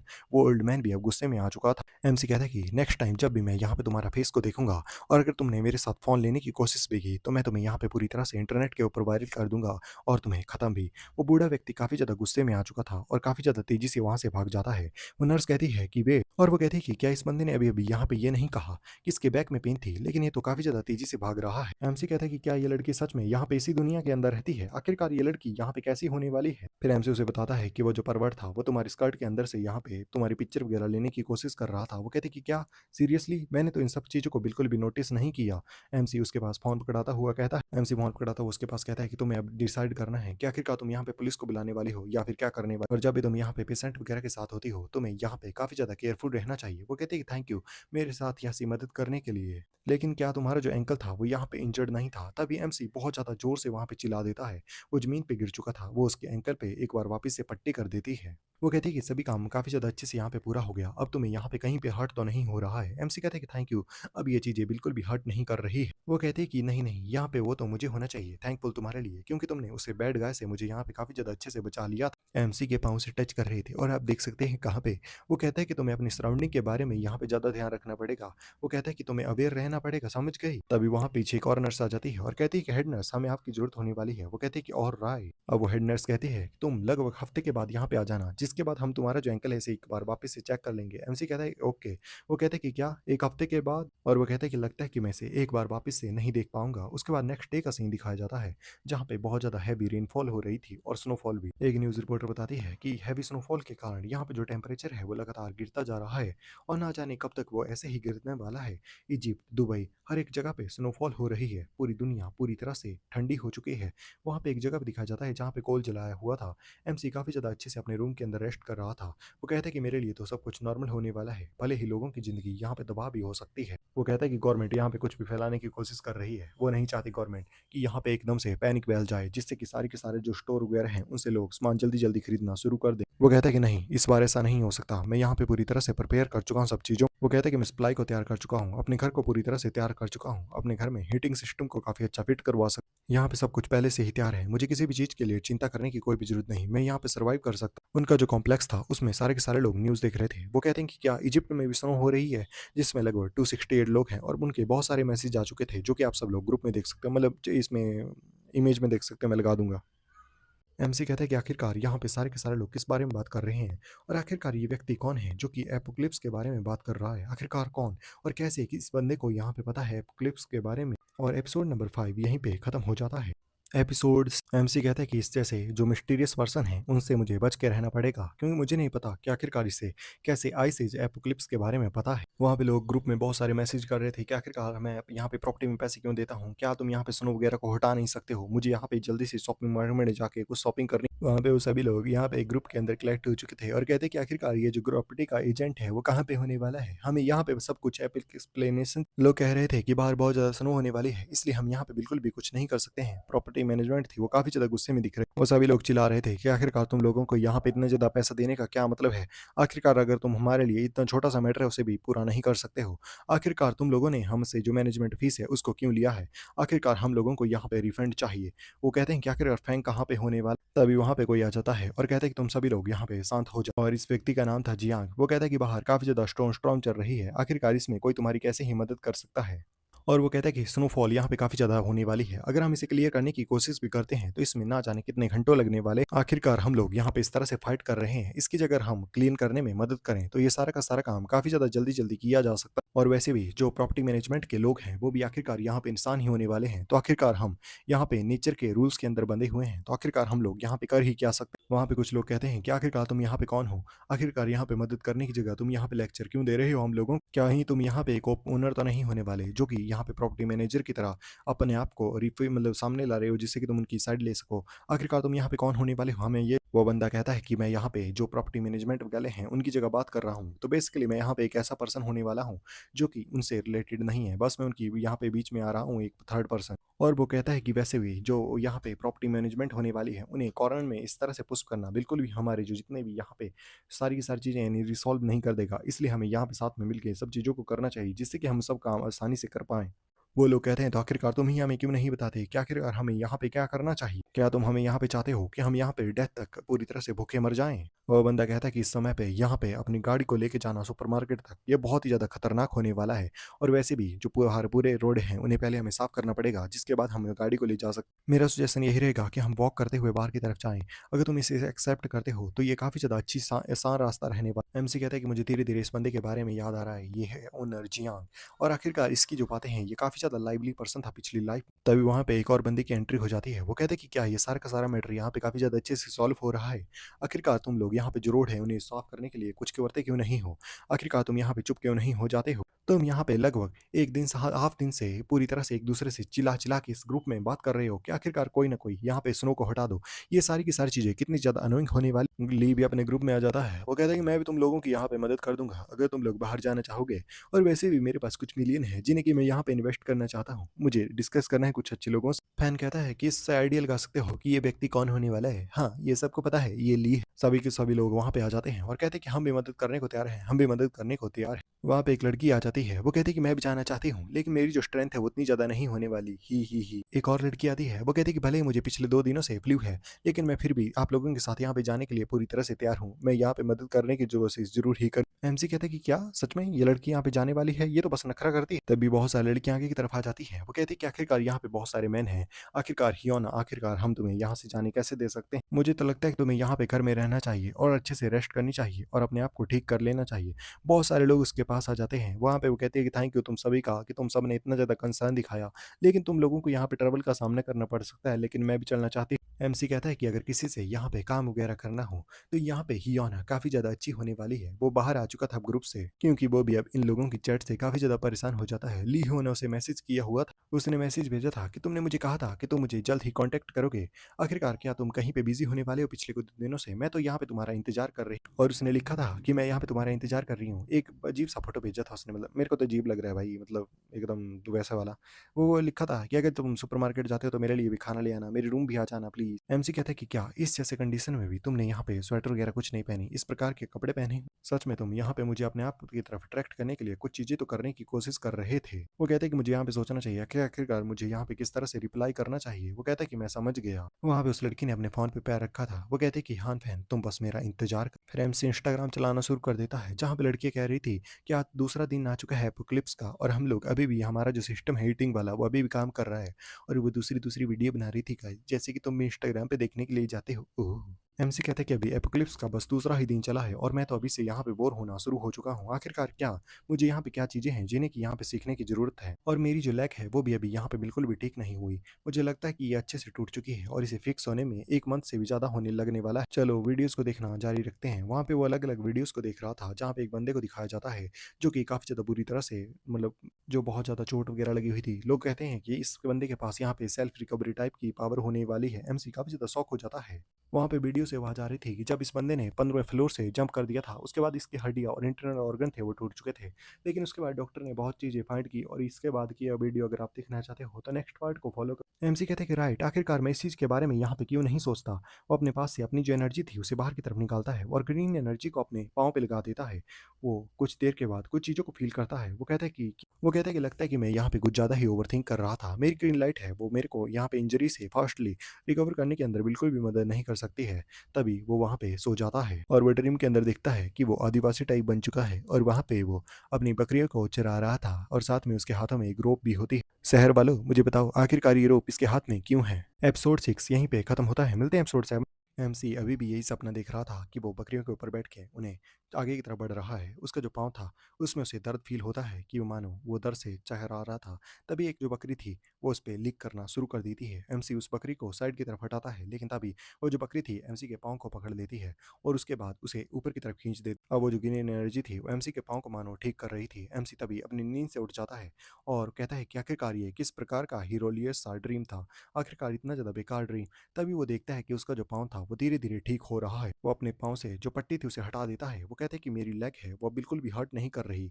लगता है कि मैं यहाँ पे ठीक हो चुका हूँ। वो कहते हैं कि क्या ये जो ग्रीन लाइट थी इसने मुझे यहाँ पे सेल्फ रिकवरी में रात को मदद की जब मैं सो रहा था। वो कहते हैं कि चलो इस चीज़ को एक बार वापस से ट्राई करते हैं। उसके बाद वो अपने हाथ पे कट लगाने के लिए जाता है। वो छोटा-सा कट लगाता है जिससे कि ब्लड बाहर की तरफ निकल रहा था। उसकी जो ग्रीन एनर्जी थी वो वापस से आती है। एम्सी कहता है कि मैं सब कुछ समझ गया। अब पहले बाहर जितने भी लोग थे वो बर्फ को हटाने की कोशिश कर रहे थे। वो जोर-जोर से चिल्ला रहे थे 1, 2, 3। एक बंदा कहता है कि तुम सभी का यहाँ पे मदद करने के लिए थैंक यू। आज यहाँ पे काफ़ी ज़्यादा ट्रबल था लेकिन अंकल लिऊ आपने भी यहाँ पे काफ़ी ज़्यादा मदद की है स्नो हटाने के लिए। यही है वो बंदा जियांग जो कि सारी की सारी बातें ग्रुप में कही थी जिसके कारण सभी लोग मोटिवेट हो चुके थे और ये बंदा यहाँ पे विनलिंग का ओनर भी होने वाला है। अंकल लिऊ कहता है कि नहीं, नहीं मैंने तो बस उतनी ही मदद की जितना कि मैं कर सकता था। यहाँ पे जो जिन ब्रदर्स हैं इन्होंने सबसे ज़्यादा मदद की है। वो जो दोनों ब्रदर थे वो काफ़ी ज़्यादा स्माइल कर रहे थे। तभी वहाँ पे एक लड़की थी वो आ जाती है। वो दोनों उसके पास जाते हैं और कहते हैं कि क्या तुम यहाँ पे ऑलराइट होने वाली हो? तुम्हें यहाँ पे केयरफुल रहना चाहिए। वो लड़की थी वो स्माइल करती हुई कहती है नो वरीज मैं यहाँ पे ठीक हूँ। और ये लड़की है जिन। यार ये मुझे थोड़ी थोड़ी हेड नर्स की तरह क्यों लग रही है? क्या तुम्हें भी लग रही है? बताओ मुझे। वहाँ पे वो दोनों ब्रदर कहते हैं कि हम यहाँ पे पहले जाके जो मेन पाथ है उसे क्लियर कर देते, हमें यहाँ पे कॉल कर देना अगर तुम्हें यहाँ पे मदद चाहिए होगी। वो कहते हैं कि हाँ तुम जा सकते हो, मैं यहाँ पे सारी की सारी चीज़ों को अपनी तरफ से हैंडल करने की कोशिश कर। वो जो बिल्डिंग का ओनर था वो कहते हैं कि यहाँ पे जो सारी की सारी बर्फ वगैरह है वो काफ़ी ज़्यादा हैवी होने वाली है, इसलिए तुम्हें जल्दी से जल्दी बाहर जाके सप्लाईज वगैरह उन्हें ले आना चाहिए। वहाँ पे लोग कहते हैं कि चलो ठीक है। एक बूढ़ा व्यक्ति जो कि वहाँ पे सिगरेट पी रहा था वो कहता है कि क्या सप्लाईज के बारे में बात कर रहे हो? तो यहाँ पे मुझे किस चीज़ के बारे में याद आता है। वो चश्मे वाला बंदा कहता है कि अंकल लियो आखिरकार किस चीज़ के बारे में? वो बंदा कहता है कि ये इतना ज़्यादा स्पेसिफाइड नहीं होने वाला है।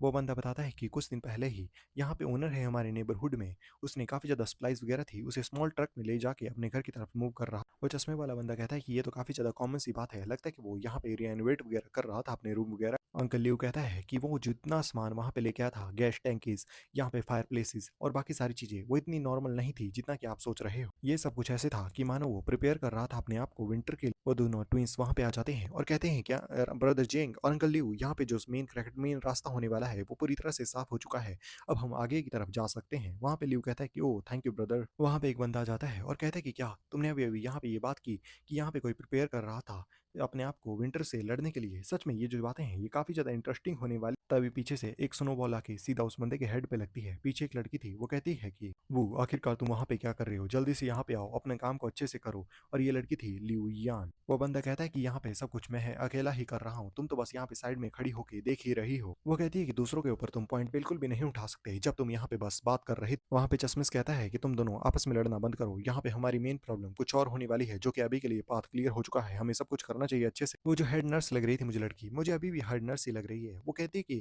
अब हमारा रास्ता क्लियर हो चुका है तो क्यों ना हम जल्दी से जाके सुपरमार्केट के अंदर अपनी सप्लाईज वगैरह लेके आ जाए। वहाँ पे जो ट्विंसिस कहते हैं कि यहाँ पे काफ़ी ज़्यादा खाना होने वाला है जिसे कि हम जल्दी से खरीदना चाहते हैं। मैं यहाँ पे मॉम को मैसेज कर देता हूँ कि हम सप्लाईज के लिए घर से बाहर निकल रहे हैं। वो जो लिव था वो कहता है कि जियांग आखिरकार तुम्हारा यहाँ पे इस मैटर के ऊपर क्या सोचना होने वाला है?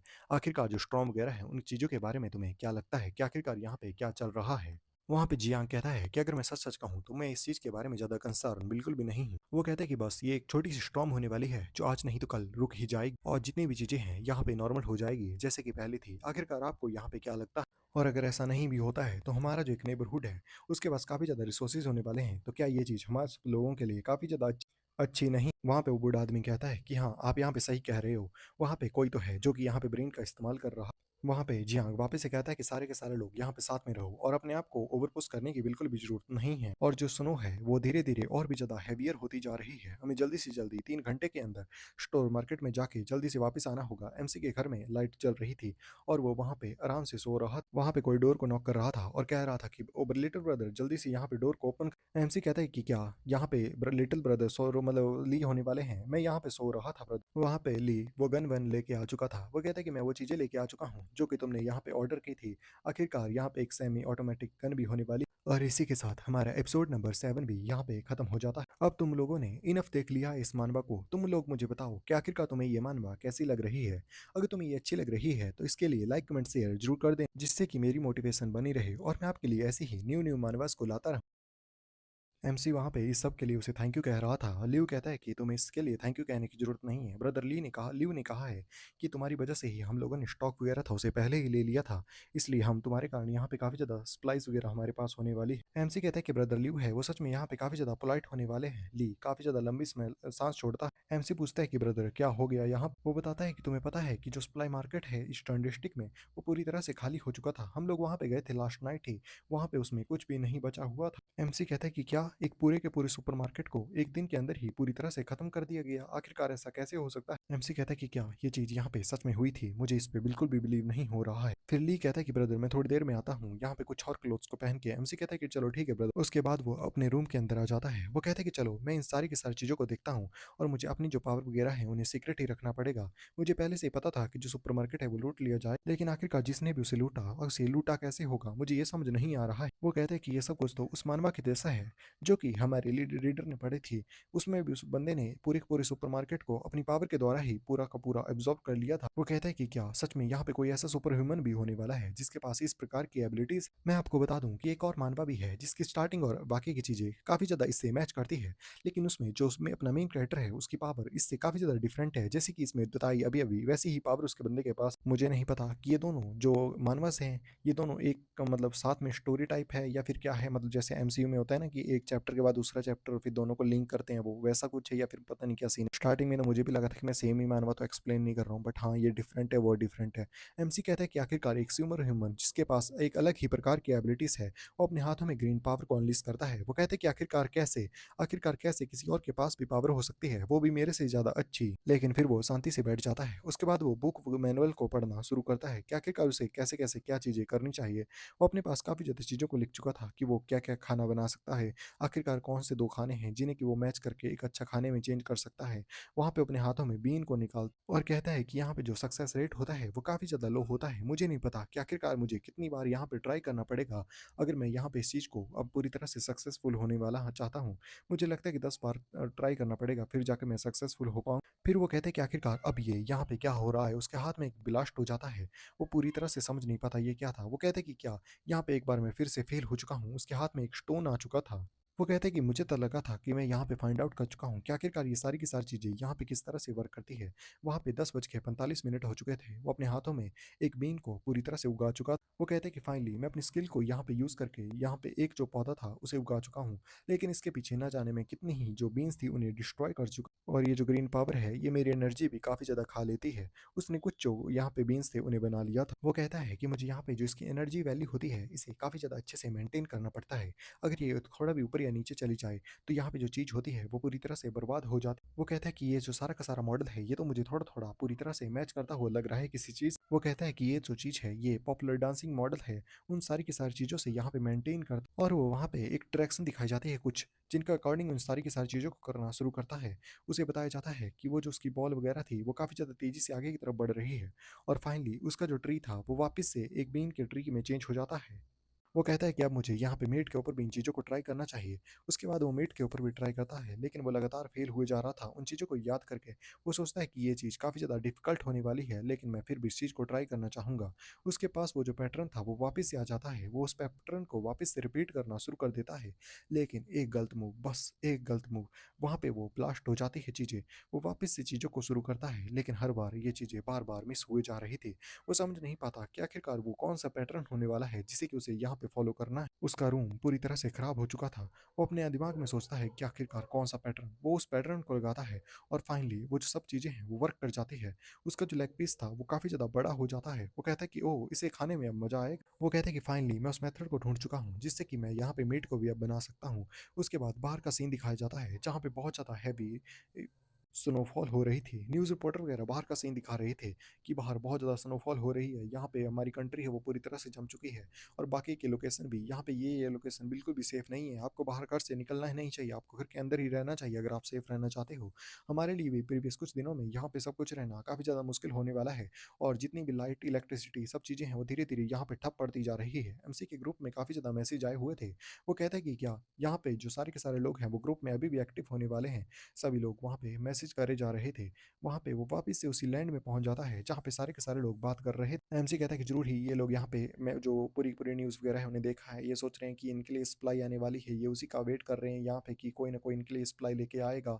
वहाँ पे वो सब कुछ चल रहा, तभी वहाँ पे कोई आगे की तरफ बढ़ता हुआ आता है और कहता है कि क्या सच में तुम लोग यहाँ पे बिलीव करते हो, जो न्यूज़ वगैरह होती है उस पे? अब ये कोई और नहीं अंकल ल्यू। और वो कहता है कि जैसा कि हमने यहाँ पे सिचुएशन को देख रहे हैं, अगर न्यूज़ जो कह रही है, मुझे लगता है कि ये सारी की सारी चीज़ें यहाँ पे झूठ होने वाली है, जो सब कुछ टीम वगैरह है, वो सब कुछ पहले ही बंद हो चुका होगा यहाँ। और वो कहता है कि यहाँ पे कोई भी ऐसे सपोर्ट के लिए हमारे लिए मतलब रेस्क्यू के लिए ट्रक नहीं आ रहा खाने से भर के। मेरे दोस्त ने तो बताया कि यहाँ पे जो आर्मर्ड व्हीकल होते हैं वो वगैरह आने की ज़्यादा चांसेस हैं, जिससे कि वो यहाँ पे आके हमें बचा। यहाँ पे खाने के पीछे तो यहाँ पे वॉर भी हो सकती है। ये सारी की सारी चीज़ें वो बता रहा था। सभी के सभी लोग यहाँ पे बहुत ज़्यादा डर जाते हैं। एपिसोड 8 यहीं पे खत्म हो जाता है। मिलते हैं आप लोगों से एपिसोड नंबर 9 में। आप सभी लोगों का स्वागत है एपिसोड नंबर 9 में। वो ग्रुप के अंदर सारे के सारे लोग वहाँ पे कलेक्ट हो चुके थे। वो सभी लोग एक दूसरे से बात कर रहे थे। वहाँ पे लियो अपना भाषण झाड़ रहा था कि यहाँ पे जरूर ही कॉमर्स के पीछे फाइट भी हो सकती है, यहाँ तक कि वॉर। एमसी कहता है कि क्या कॉमर्स के पीछे वॉर? ये सारी की सारी चीज़ों के बारे में मैंने अपनी प्रीवियस लाइफ थी उसके अंदर कुछ तो सुना। वहाँ पे जियांग भी आ जाता है और कहता है कि अंकल लियो का जो गैस है वो यहाँ पे काफ़ी ज़्यादा अच्छा होने वाला है। मैंने भी सारी की सारी चीज़ों को यहाँ पे पता लगाने की कोशिश की, तो ये सारी की सारी चीज़ें थे मुझे रियल लग रही। और वो वहाँ पे टाइप करता है कि यहाँ पे काफ़ी ज़्यादा नेबर में हमारे लोग हैं जिनका खाना खत्म हो चुका है, क्योंकि उन्होंने अपने जो स्टोर वगैरह नहीं किया था ज़्यादा खाने। और हम लोगों को ये भी नहीं पता है कि आखिरकार हमारे सपोर्ट के लिए कभी जो रेस्क्यू मिशन है वो चलाएगी गवर्नमेंट। आखिरकार हम लोगों को यहाँ पे आपस में ही एक दूसरे की मदद करनी पड़ेगी और हमें उन लोगों की मदद करनी चाहिए जो यहाँ पे स्टॉक की वजह से परेशान हो चुके हैं। मैं यहाँ पे हर एक उस ओनर को कहना चाहूँगा जिसके पास सप्लाईज काफ़ी ज़्यादा मात्रा में होने वाली है कि वो यहाँ पे जितना ज़्यादा खाना डोनेट कर सकता है उतना ज़्यादा करे। और इसकी शुरुआत मैं अपने साथ करना चाहता हूँ। मेरे पास जितना खाना है मैं उसका हाफ खाना है उसे डोनेट कर दूंगा, चाहे मुझे इसकी कितनी भी जरूरत पड़े। तुम लोगों को मैं इसे डोनेट कर रहा हूँ। सभी के सभी लोग पूरी तरह से हैरान थे कि क्या सच में ये बंदा यहाँ पे खाने को डोनेट करने की सोच रहा। लोग कहते हैं कि ब्रदर जी हाँ, यहाँ पे पूरी तरह से राइट होने वाला है, हम लोगों को भी यहाँ पे खाना को डोनेट करना चाहिए, क्योंकि यहाँ पे सभी लोगों की बारे में हमें सोचना चाहिए जो भी हमारे नेबर में रहते हैं। आखिरकार हम अपने पड़ोसियों को इस तरह से ही पूरी के पूरे इस तरह से कोल्ड वेदर में ऐसे अकेला अबेंडेंट कैसे छोड़ सकते हैं। मैं भी यहाँ पे थोड़ा सा खाना है उसे डोनेट करना चाहूँगा। और जो हियोना थी वो अब ली की तरफ जाना अट्रैक्ट होना शुरू कर दी। वो कहती है कि क्या तुम यहाँ पे वो काफ़ी ज़्यादा क्रेजी होने वाले हो? क्या तुम यहाँ पे काफ़ी ज़्यादा लोग हैं फिर भी तुम मुझसे ये इसलिए पूछ रहे हो कहीं मैंने तुम्हें रिजेक्ट किया था, ये सब इसलिए तो नहीं कर रहा। वहाँ पे बहुत सारे लोग, वो कहती है वापस से मैसेज करके मुझे माफ़ करना, लेकिन मेरे पास यहाँ पे सप्लाईज बिल्कुल भी नहीं होने वाली है। लोग कहते हैं हिवाना तुम्हें यहाँ पे चिंता करने की जरूरत बिल्कुल भी नहीं। आखिरकार कौन था वो जिसने की ये हिम्मत की कि तुमसे ये क्वेश्चन करे कि तुम्हें खाना डोनेट करना चाहिए? वहाँ पे एक बंदा कहता है कि हम सब लोग यहाँ पे नेबर के अंदर रहते हैं, इसलिए हमें एक दूसरे की मदद करनी चाहिए। तो आखिरकार कुछ लोग यहाँ पे मना क्यों कर रहे हैं? आखिरकार हम लोग यहाँ पे मदद तभी कर पाएंगे जब यहाँ पे सारे के सारे लोग डोनेट करते। अगर सभी डोनेट नहीं करते तो मैं भी यहाँ पे डोनेट नहीं करने वाला। और आखिरकार यहाँ पे कोई भी नहीं है जो कि अपने आप खाने को डोनेट करके खुद अकेला रहना चाहता हो। वहाँ पे उसकी नजरें जो कि हियोना थी वो इधर उधर देख रही थी। वो देख रही थी कि आखिरकार कौन है वो पर्सन जो कि खाना दे सकता है। वहाँ पे लोग नाम लेना शुरू करते हैं कि मैं यहाँ पे खाना देने वाला हूँ, मैं भी। और वैसे ही सभी लोग बता रहे थे। तभी जो जिन था वो कहता है कि हमारे पास काफ़ी ज़्यादा सप्लाईज होने वाली है, हमारा एक्सपीरियंस अब यहाँ पे काम आएगा। हमें पता होगा कि आखिरकार किस व्यक्ति को खाने की जरूरत होगी, हम उन लोगों को खाना प्रोवाइड भी करवा देंगे। फिर वहाँ पे कुछ लोगों ने अपनी एक कम्युनिटी बना दी थी जहाँ पे वो सब लोग मतलब सारा का सारा सामान है उसे अच्छे से कमाने वाले, और इस कमेटी का नाम रखा गया था इंटर्म कमेटी। एमसी कहता है कि मुझे इस चीज़ के बारे में पहले से याद है कि मेरी प्रीवियस लाइफ में भी ऐसी ही चीज़ हुई थी, और ये बस एक स्कीम थी जिसके द्वारा ये लोग दूसरे लोगों का खाना को अपने लिए ले सकते। आज यहाँ पे पांचवा दिन चल पड़ा है एपोक्लिप्स का, और लगभग यहाँ पे टेम्परेचर -40 डिग्री जा चुका है। जो एसी वगैरह हैं उन्होंने काम करना बंद कर दिया। अब वो बिल्कुल भी गर्म वेदर को नहीं पैदा कर पा रहे। जो हीटिंग वाला सिस्टम था वो पूरी तरह से ठप हो चुका है। लोगों ने घरों के अंदर आग जलाई है, तो कुछ लोग रजाइयों को ओढ़ के बैठे हैं, वो कुछ लोग बुक्स को जला रहे हैं, तो कुछ किसी चीज़ को। लेकिन अपना एमसी तो पूरी तरह से एंजॉय कर रहा है क्योंकि उसका रूम अभी भी पूरी तरह से अच्छे से वर्क कर रहा है। और वो वहाँ पे पीसी 5 पे अपनी गेमिंग कर रहा होता है, तभी उसे एक कॉल आती है। वो कहता है कि हेलो। वहाँ पे उसे पूछा जाता है कि क्या यहाँ पे हान फेंग बात कर रहे हैं जो कि 1801 में रहते। वहाँ पे वो बताता है कि हम ब्लॉकेड से बोल रहे हैं, हम लोग यहाँ पे जो रोड वगैरह है उसे साफ करने के लिए 20 मिनट के अंदर कलेक्ट होने, जब तुम अपने सारा का सारा काम निपटा लो उसके बाद तुम नीचे आ जाना, उसके बाद हम सभी लोग काम के साथ में जाने वाले। एमसी कहता है कि क्या बाहर जाके यहाँ पे सारा का सारा जो स्नो है उसे हटाना है, ये लोग यहाँ पे ब्लाइंड हो चुके हैं क्या? और आखिरकार ये मुझे कॉल क्यों कर रहे हैं, मैं ये सब कुछ बिल्कुल भी नहीं करना चाहता। फिर उसके कुछ देर के बाद का सीन दिखाया जाता है फर्स्ट फ्लोर पे जहाँ पे सभी लोग कलेक्ट हुए थे, और अपना एमसी पता नहीं क्यों यहाँ पे आ चुका है। वो कहता है कि मैं नहीं चाहता कि मेरे नेबर्स को मेरी जो स्टोरेज वगैरह है उस चीज़ के बारे में पता चले, इसलिए मैं यहाँ पे आ चुका हूँ। और वो कहता है कि यहाँ पे जो स्नो की मात्रा है वो बहुत ज़्यादा पहले से ही बढ़ चुकी है। मुझे नहीं लगता कि हम लोग यहाँ पे सर्वाइव कर पाएँगे। तभी एक बंदा 2 बंदे दरवाजे के पास जाते हैं। वो कहते हैं कि क्या हमें यहाँ पे सारी की सारी चीज़ को हटाना है? आखिरकार पिछले कल ही तो हमने इस सारी की सारी स्नो को यहाँ से हटाया था। तो आखिरकार ये धीरे-धीरे और ज़्यादा क्यों बढ़ती जा रही है? एक कोई कहता है कि आखिरकार हमें यहाँ पे पहले दरवाज़ों को हटाना चाहिए। एक बंदा कहता है कि ब्लैक हेयर ब्रदर, क्या तुम यहाँ पे हमारी मदद के लिए आ सकते हो? एमसी भी आगे की तरफ उनकी मदद के लिए चला जाता है। वो लोग कहते हैं कि 3 की मदद पे हम एक साथ दरवाजे को ओपन करेंगे। वो लोग जैसे ही दरवाजे को ओपन करते हैं, वहाँ पे स्नो के साथ में काफ़ी ज़्यादा कोल्ड जो वेदर था, वो अंदर की तरफ आता है। सभी लोग अपने फेस वगैरह को लुकाना, छिपाना बंद कर देते हैं। वो कहते हैं कि मेरी आईज़ जल रही है। एमसी कहता है कि यहाँ पे काफ़ी ज़्यादा गर्मी मतलब सर्दी होने वाली है। मेरा जो रूम था वो काफ़ी ज़्यादा अच्छा है। मैं तो यहाँ पे मारा जाऊँगा अगर यहाँ पे ज़्यादा टाइम के लिए रह जाता। लोग वहाँ पे कहते हैं कि हमें जो यहाँ पे काफ़ी जल्दी ही फॉरेस्ट बाइट होती है, वो लग जाएगी अगर हम ज़्यादा टाइम के लिए यहाँ पे रहते हैं।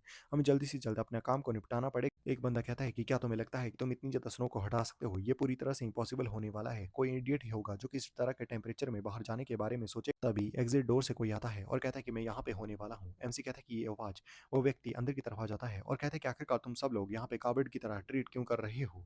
एमसी कहता है कि मुझे याद है ये ब्रदर ली होने वाले। ली वहाँ पे आके कहता है कि यहाँ पे जो सबसे ज़्यादा इंपॉर्टेंट चीज़ है वो है हमें यहाँ पे अपना जो एटीट्यूड है उसे चेंज करना पड़ेगा। एक बंदा कहता है कि ब्रदर यहाँ पे तुम्हें इतना ज़्यादा ब्रेव बनने की ज़रूरत बिल्कुल भी नहीं है। आखिरकार ये गेम बिल्कुल भी नहीं। एक बंदा कहता है कि यस ब्रदर, आखिरकार यहाँ पे बहुत ज़्यादा स्नो होने वाली है। हमें यहाँ पे स्नो के रुकने का इंतज़ार करना चाहिए। वो बंदा अपने हाथों से ही आगे से स्नो को हटाना शुरू कर देता है। काफ़ी ज़्यादा तेज़ी से सभी लोग इस चीज़ से सरप्राइज़ हो जाते हैं। वो उस स्नो को चीरता हुआ बाहर की तरफ निकल जाता है और ज़ोर-ज़ोर से चिल्ला रहा था, help me, help me, help me. वहाँ पे उसे कोल्ड लग चुका था। वो ज़ोर-ज़ोर से खाँस रहा था। दरवाजे को बंद कर दिया जाता है। एमसी उसके पास आके बैठ जाता है और कहता है कि ब्रदर ली, क्या तुम यहाँ पे पूरी तरह से ओके होने वाले? एमसी कहता है कि चलो यहाँ पे हमें कार पार्क की तरफ जाना चाहिए। हमें वहाँ पे देखना चाहिए कि आखिरकार वहाँ पे कोई पर्सन है, तो हम अपनी एटलीस्ट अटेंडेंस तो लगवा ही देंगे। और ये जो स्नो हटाने की बारी की सोचना है, इसे हम जब तक स्नो रुक नहीं जाती तब तक के लिए टाल देते हैं। जो स्नो थी वो लगातार हुई जा रही थी। वहाँ पे वो कहता है कि यहाँ पे ये प्रॉब्लम एक ऐसी बिल्कुल भी नहीं है जिसे कि हम मैन पावर के साथ रोक सकते हैं। उसके बाद हमें दिखाया जाता है कि जो कार पार्किंग थी, वहाँ पे बहुत सारे लोग पहले से ही कलेक्ट हो रखे थे। जियान उन्हें सब कुछ बता रहा था कि यहाँ पे जो हेवी रेनफॉल स्नोफॉल है वो हो रहा है। एक बार जब यह स्नोफॉल रुक जाएगा उसके बाद हम सारी की सारी चीज़ों को कलेक्ट करके यहाँ पे बाहर की तरफ जाएँगे रेस्क्यू के लिए, जिसके बाद हम अपने लिए कुछ खाना वगैरह भी ले आ पाएँ। एमसी कहता है कि क्या यही वो बंदा है जिसका नाम यहाँ पे जियान होने वाला है, जो कि इस बिल्डिंग का एक्चुअली में ओनर होने वाला है। तो यही वो व्यक्ति है जिसने कि यहाँ पे उस कम्युनिटी को बनाया है इस सारे के सारे स्कैम को करने के लिए। वहाँ पे वो बंदा कहता है कि वंस अगेन तुम सभी का जो तुम सपोर्ट दिखा रहे हो उसके लिए थैंक यू। मुझे नहीं लगा था कि इतनी ज़्यादा जो ओनर है वो यहाँ पे रेस्क्यू मिशन के लिए आ जाएँगे और सारे के सारे रिसोर्सेज़ को लाने के लिए तुमने जो यहाँ पे डोनेशन दी है वो बहुत सारे ओनर्स की यहाँ पे काफ़ी ज़्यादा डिफ़िकल्ट सिचुएशन में मदद कर रही है। मैं फिर से तुम लोगों को यहाँ पे थैंक यू कहना चाहूँगा। वहाँ पे लोग कहते हैं कि सच में हम एक-दूसरे की मदद करके यहाँ पे काफ़ी ज़्यादा अच्छा लग रहा है। आखिरकार हम ऐसी सिचुएशन में हैं जहाँ पे हमें एक-दूसरों की मदद करनी चाहिए। एमसी कहता है कि इन लोगों को तो पता ही नहीं कि ये लोग सिर्फ़ और सिर्फ़ अपने लिए ये सब कुछ कर रहे हैं। जल्द ही इन लोगों को इसका रिग्रेट होगा जब ये बर्फ़ नहीं रुकेगी। फिर जो ली था वो एमसी को कहता है कि लिटिल ब्रदर मैं यहाँ से जल्द ही जा रहा हूँ। वो कहता है कि ऑलराइट ब्रदर। तभी एमसी पीछे की तरफ देखता है जहाँ पे वो जो हेड नर्स थी वो कुछ खाना लेके जा रही थी। एमसी कहता है कि ये नर्स आखिरकार ये यहाँ पे क्या कर रही है? वो कुछ सामान लेके आगे की तरफ बढ़ रही थी और कहती है कि सॉरी एक्सक्यूज़ मी और वो जो सारा हमारा सामान था वो आगे की तरफ लेके जा रही थी। एमसी उसे आगे जाके पकड़ लेता है और कहते हैं कि क्या तुम यहाँ पे ठीक होने वाली हो? वो थैंक यू कहती है और कहती है कि क्या तुम यहाँ पे हो? क्या तुम्हारी जो लेग थी वो यहाँ पे ठीक हो चुकी है? एमसी कहते हैं कि हाँ, अब मैं पूरी तरह से हील हो चुका। एपिसोड नंबर 9 यहीं पे खत्म होता। वो एमसी से पूछती है कि क्या तुम यहाँ पे ठीक हो? एमसी कहता है कि मेरी जो रिकवरी है वो बचपन से ही काफ़ी ज़्यादा अच्छी थी। वो कहता है कि मैं यहाँ पे काफ़ी ज़्यादा जल्दी ही अपनी इंजरी वगैरह से ठीक हो जाता हूँ। यहाँ पे मैं ठीक हो चुका हूँ। वो कहती है कि अगर ऐसी ही बात है तो सच में ये तो काफ़ी ज़्यादा ऑसम है। एमसी उससे वो सामान ले लेता है और कहता है कि मैं तुम्हारी यहाँ पे मदद कर देती हूँ। वो कहती है कि नहीं, नहीं ये फाइन रहने वाला है। ये उतना ज़्यादा हेवी बिल्कुल भी नहीं। एमसी कहता है कि यहाँ पे मैं काफ़ी ज़्यादा स्ट्रॉन्ग हूँ, यहाँ पे तुम इसे थैंक यू की तरह ले सकते हो, जो तुमने मेरे लिए बैंडेज बाँधी थी उसके लिए बदले में। वो कहती है कि अगर ऐसा है तो मेरी वजह से मुझे लगता है कि तुम्हें यहाँ पे काफ़ी ज़्यादा ट्रबल में आ जाओगे। वो सामान काफ़ी ज़्यादा भारी था, एमसी को काफ़ी ज़्यादा दिक्कत हो रही थी। वो कहता है कि क्या मैं तुमसे एक चीज़ जान सकता हूँ इसके अंदर क्या होने वाला है? वो कहती है कि क्या ये जो बॉक्सेज़ हैं इनके अंदर यहाँ पे मेडिकल की सप्लाई होने वाली है, जिन्हें कि मैं डोनेट के लिए लाई हूँ। वो कहती है कि क्या ये सच में इतना ज़्यादा हेवी होने वाला है? तो आखिरकार तुम इन्हें मुझे क्यों नहीं उठाने देते हो? एमसी कहते हैं नहीं, नहीं ये फाइन है, मैं पूरी तरह से ठीक हूँ यहाँ पे। वो कहती है कि तुम्हें यहाँ पे अपने आप को पुश करने की ज़रूरत बिल्कुल भी नहीं है। तुम यहाँ पे ज़्यादा स्ट्रॉन्ग नहीं लगते मुझे यहाँ और यहाँ पे वैसे भी मैं बहुत ज़्यादा स्ट्रॉन्ग हूँ, जितने कि लोग होते हैं उनसे। एमसी कहता है कि क्या तुम बचपन से ही इतनी ज़्यादा मतलब स्ट्रॉन्ग थी जब तुम पैदा हुई थी तब से ही या फिर अभी-अभी? वो कहती है कि नहीं, नहीं एक्चुअली में यहाँ पे इस चीज़ के पीछे एक रीज़न होने वाला। एमसी कहता है कि क्या? वो कहती है कि नहीं, नहीं ये मैं नहीं बता सकती सॉरी। ये कुछ ऐसा है जिसे कि मैं किसी के भी साथ एक्सप्लेन करना नहीं चाहूँगी। वो कहती है कि राइट। मुझे ये तो रहा याद ही नहीं रहा कि आखिरकार तुम्हारा नाम क्या है? मैं हमने नाम एक्सचेंज नहीं किए थे। एमसी कहता है कि मेरा नाम यहाँ पे फेंग होने वाला। वो लड़की बताती है कि मेरा नाम यहाँ पे जिन है। तुमसे मिलके मुझे यहाँ पे काफ़ी ज़्यादा अच्छा लगा। वो आगे की तरफ बढ़ रही थी। एमसी भी ब्लश करना शुरू कर देता है क्योंकि वो लड़की तो हर टाइम ब्लश करती ही रहती है। फिर वो कहती कि वैसे फेंग आखिरकार तुम यहाँ पे क्या करते हो? वो कहता है कि मैं अनएम्प्लॉयड हूँ। वो कहती है कि वाह! एमसी कहता है कि आखिरकार इस चीज़ में इतना ज़्यादा सरप्राइज़ होने वाली क्या ज़रूरत है? तभी एक लड़का पीछे से जाता है और वो जो लड़की थी उसे एक टकरा के कहता है कि एक्सक्यूज़ मी और आगे की तरफ बढ़ जाता है। वो लड़की अपने एमसी से टकरा जाती है जहाँ पे उसके बड़े-बड़े संतरे एमसी से टकरा रहे थे। वो कहती है कि सॉरी। एमसी कहता है कि नहीं, नहीं फाइन होने वाले फाइन। तभी जो हियॉन थी वो वहाँ पे आ जाती है और कहती है कि फैंग आखिरकार तुमने मुझे ये क्यों नहीं बताया पहले कि तुम भी यहाँ पे होने वाले? और वो जल्दी से आके फैंग के साथ चिपक जाती है। वो कहती है कि आखिरकार ये लड़की कौन होने वाली है? क्या ये तुम्हारी फ्रेंड है यहाँ पे? वहाँ पे जिन अपने सामान को लेके जाती है और कहती है कि तुम दोनों यहाँ पे बात करो, तब तक मैं यहाँ पे अब तुम लोगों को डिस्टर्ब नहीं करूंगी। मैं अपना जो काम है उसे कर लेती हूँ यहाँ पे। वो एमसी के हाथों से वो सारा का सारे बक्से वगैरह लेके जा चुकी थी। एमसी कहते हैं ओ ओके। फिर एमसी कहता है कि ही ना आखिरकार तुम यहाँ पे क्या कर रही हो? वो कहती है कि मैं यहाँ पे आई थी जो आपने रिसीव करने के लिए सप्लाईज। वो कहती है कि तुमने मुझसे कॉन्टैक्ट ही नहीं किया, मुझे लगा कि तुम्हें यहाँ पे कहीं कुछ हो ना गया हो। एमसी कहते हैं कि नहीं नहीं, मैंने तुम्हें मैसेज भेजा था। वो कहती है कि मैंने तो तुम्हें देखा कि तुम अभी अभी हैप्पीली इस लड़की के साथ में यहाँ पे चैटिंग कर रहे हो। और वो कहती है कि दैट्स राइट। हैम फैन, क्या तुम्हारे पास यहाँ पे कोई स्पेयर फूड होने वाला है जिसे कि तुम मुझे यहाँ पे दे सकते हो? मेरा खाना जो है वो पूरी तरह से खत्म हो चुका है। क्या तुम कुछ खाना मेरे साथ शेयर कर सकते हो? एमसी वहाँ पे स्माइल करता है और कहता है कि वैसे तो मेरा खाना भी खत्म हो चुका है, मेरे पास भी ज्यादा नहीं रोने वाला, लेकिन मैं थोड़ा सा तो शेयर कर ही सकता। और एमसी कहता है कि वैसे भी तुमने जो मैंने मैसेज किया था उसके बदले में तुमने मुझे रिप्लाई अभी तक नहीं भेजा है। और वो कहता है कि क्या कुछ दिनों के लिए तुम मेरी जगह पे आके मेरे साथ रहना चाहोगी कुछ दिनों के लिए? Oh yes. वो लड़की थोड़ी सी सरप्राइज हो जाती है। वो कहती है कि नहीं नहीं, मेरे पास अभी के लिए काफ़ी ज़्यादा होने वाला है, मैं बाद में तुमसे बात करती हूँ, मैं अभी जाती हूँ, मेरे लिए अभी कुछ काम आ गया, मुझे याद आ गया। एमसी कहता है कि लगता है कि तुम मेरे साथ नहीं आने वाली हो, लगता है कि मुझे यहाँ से जाना होगा। वो कहते हैं कि वेट, मुझे लगता है कि हमारे पास यहाँ पे रिसेंटली कुछ चांस होने वाला है। वो कहते हैं कि तुम्हें पता है मैं अपनी फीलिंग के बारे में हमेशा से ही काफ़ी ज़्यादा सीरियस रहती हूँ। वो कहती है कि मैं नहीं चाहती कि लोगों को ये लगे कि मैं तुम्हारे साथ सिर्फ और सिर्फ इसलिए हूँ क्योंकि तुम यहाँ पे रिच हो। तो क्या इसलिए तुम मुझे यहाँ पे थोड़ा सा टाइम दे सकते हो? एमसी थोड़ा सा शर्माता हुआ कहता है कि हुआ ना। वो कहता है कि जो प्रीवियस लाइफ में तुमने मुझे मारा था, अगर मुझे वो सारी की सारी बातें पता नहीं होती तो मैं इन चीज़ों में अभी बिल्कुल आसानी से ट्रैप में फंस जाता। मैं तो बस यहाँ पे यही चाहता हूँ कि तुम अपना जो ये अगली सा मास्क है मेरे सामने से इसे उतार दो। और मैं तो बस यहाँ पे ये पता लगाना चाहता हूँ कि आखिरकार वो बंदा कौन था जो कि इन सारी की सारी चीज़ों के पीछे था। एमसी कहते हैं कि लेकिन आखिरकार मुझे ये सब करने की जरूरत ही क्या है? आखिरकार मैं चाहता हूँ कि जो प्रीवियस लाइफ है उसकी तरह सारी की सारी चीज़ें हो और उसके बाद ये लड़की खुद ही उस बंदे को मेरे पास लेके आ जाएगी। आखिरकार ये सब कुछ कैसा रहेगा? फिर एमसी उसके बाद उसे कहता है कि मैं तो बस तुम्हें यहाँ पे टीज कर रहा था। और उसके बाद कहता है कि मैं तो बस तुम्हारे रिप्लाई का यहाँ पे वेट कर रहा था, लेकिन तुमने रिप्लाई ही नहीं किया। लेकिन चलो, मैं अब कल तुम्हारे लिए जो खाना वगैरह है उसे लेके आ जाऊँ। वो कहती है कि क्या सच में तुम तो यहाँ पे बेस्ट होने वाले हो, बेस्ट। और उसके बाद वो कहती है कि चलो अब मैं चलती हूँ, अब हम ऑनलाइन जाके बात करेंगे, अभी के लिए मैं यहाँ से जाती हूँ। एमसी कहते हैं कि टेक केयर रखना अपने भी, और मैं बाद में आऊँगा तुमसे मिलने। और वो लड़की अपने इविल सी स्माइल को करती हुई वहाँ से निकल जाती है आगे की तरफ। एमसी तो मानो सब कुछ पहले से जानता हुआ शांति से खड़ा हुआ था। उसके बाद हमें दिखाया जाता है कि बाहर जो आइस है वो इतनी ज़्यादा गिर चुकी है कि वो अब ऊपर वाले फ्लोर से नीचे वाले फ्लोर को टच कर रही। वहाँ से एमसी के फ़ोन पे जो ली हुआन थी उसके काफ़ी ज़्यादा मैसेज आ चुके थे। वो कहती है कि आखिरकार तुम यहाँ पे कहाँ होने वाले हो? आखिरकार तुमने कहा था कि तुम मेरे लिए यहाँ पे कल लेके आने वाले हो कुछ सप्लाईज़, लेकिन यहाँ पे 2 दिन हो चुके हैं, लेकिन अभी तक तुमने जो डिलीवरी है उन्हें नहीं किया। क्या तुम अब यहाँ पे मेरे मैसेज का रिप्लाई करने वाले हो या फिर नहीं? एमसी वहाँ पे अपने खाना को एन्जॉय कर रहा था और वो कहते हैं कि वाओ! ये कितना ज़्यादा डिलीशियस होने वाला है। ये जो वेदर है ये भी काफ़ी ज़्यादा परफेक्ट है इस जैसे खाने को खाने के लिए। ये इस मानवा का 10वां हमारा फर्स्ट पार्ट यहीं पे ख़त्म होता है। इसका नेक्स्ट पार्ट आपको 3 दिन के अंदर सेम टाइम पे मिल जाएगा, यानी कि लगभग 3 बजे के आसपास। हर बार 3 दिन के बाद 3 बजे आ जाना और नेक्स्ट वीडियो मिल जाएगी। Over and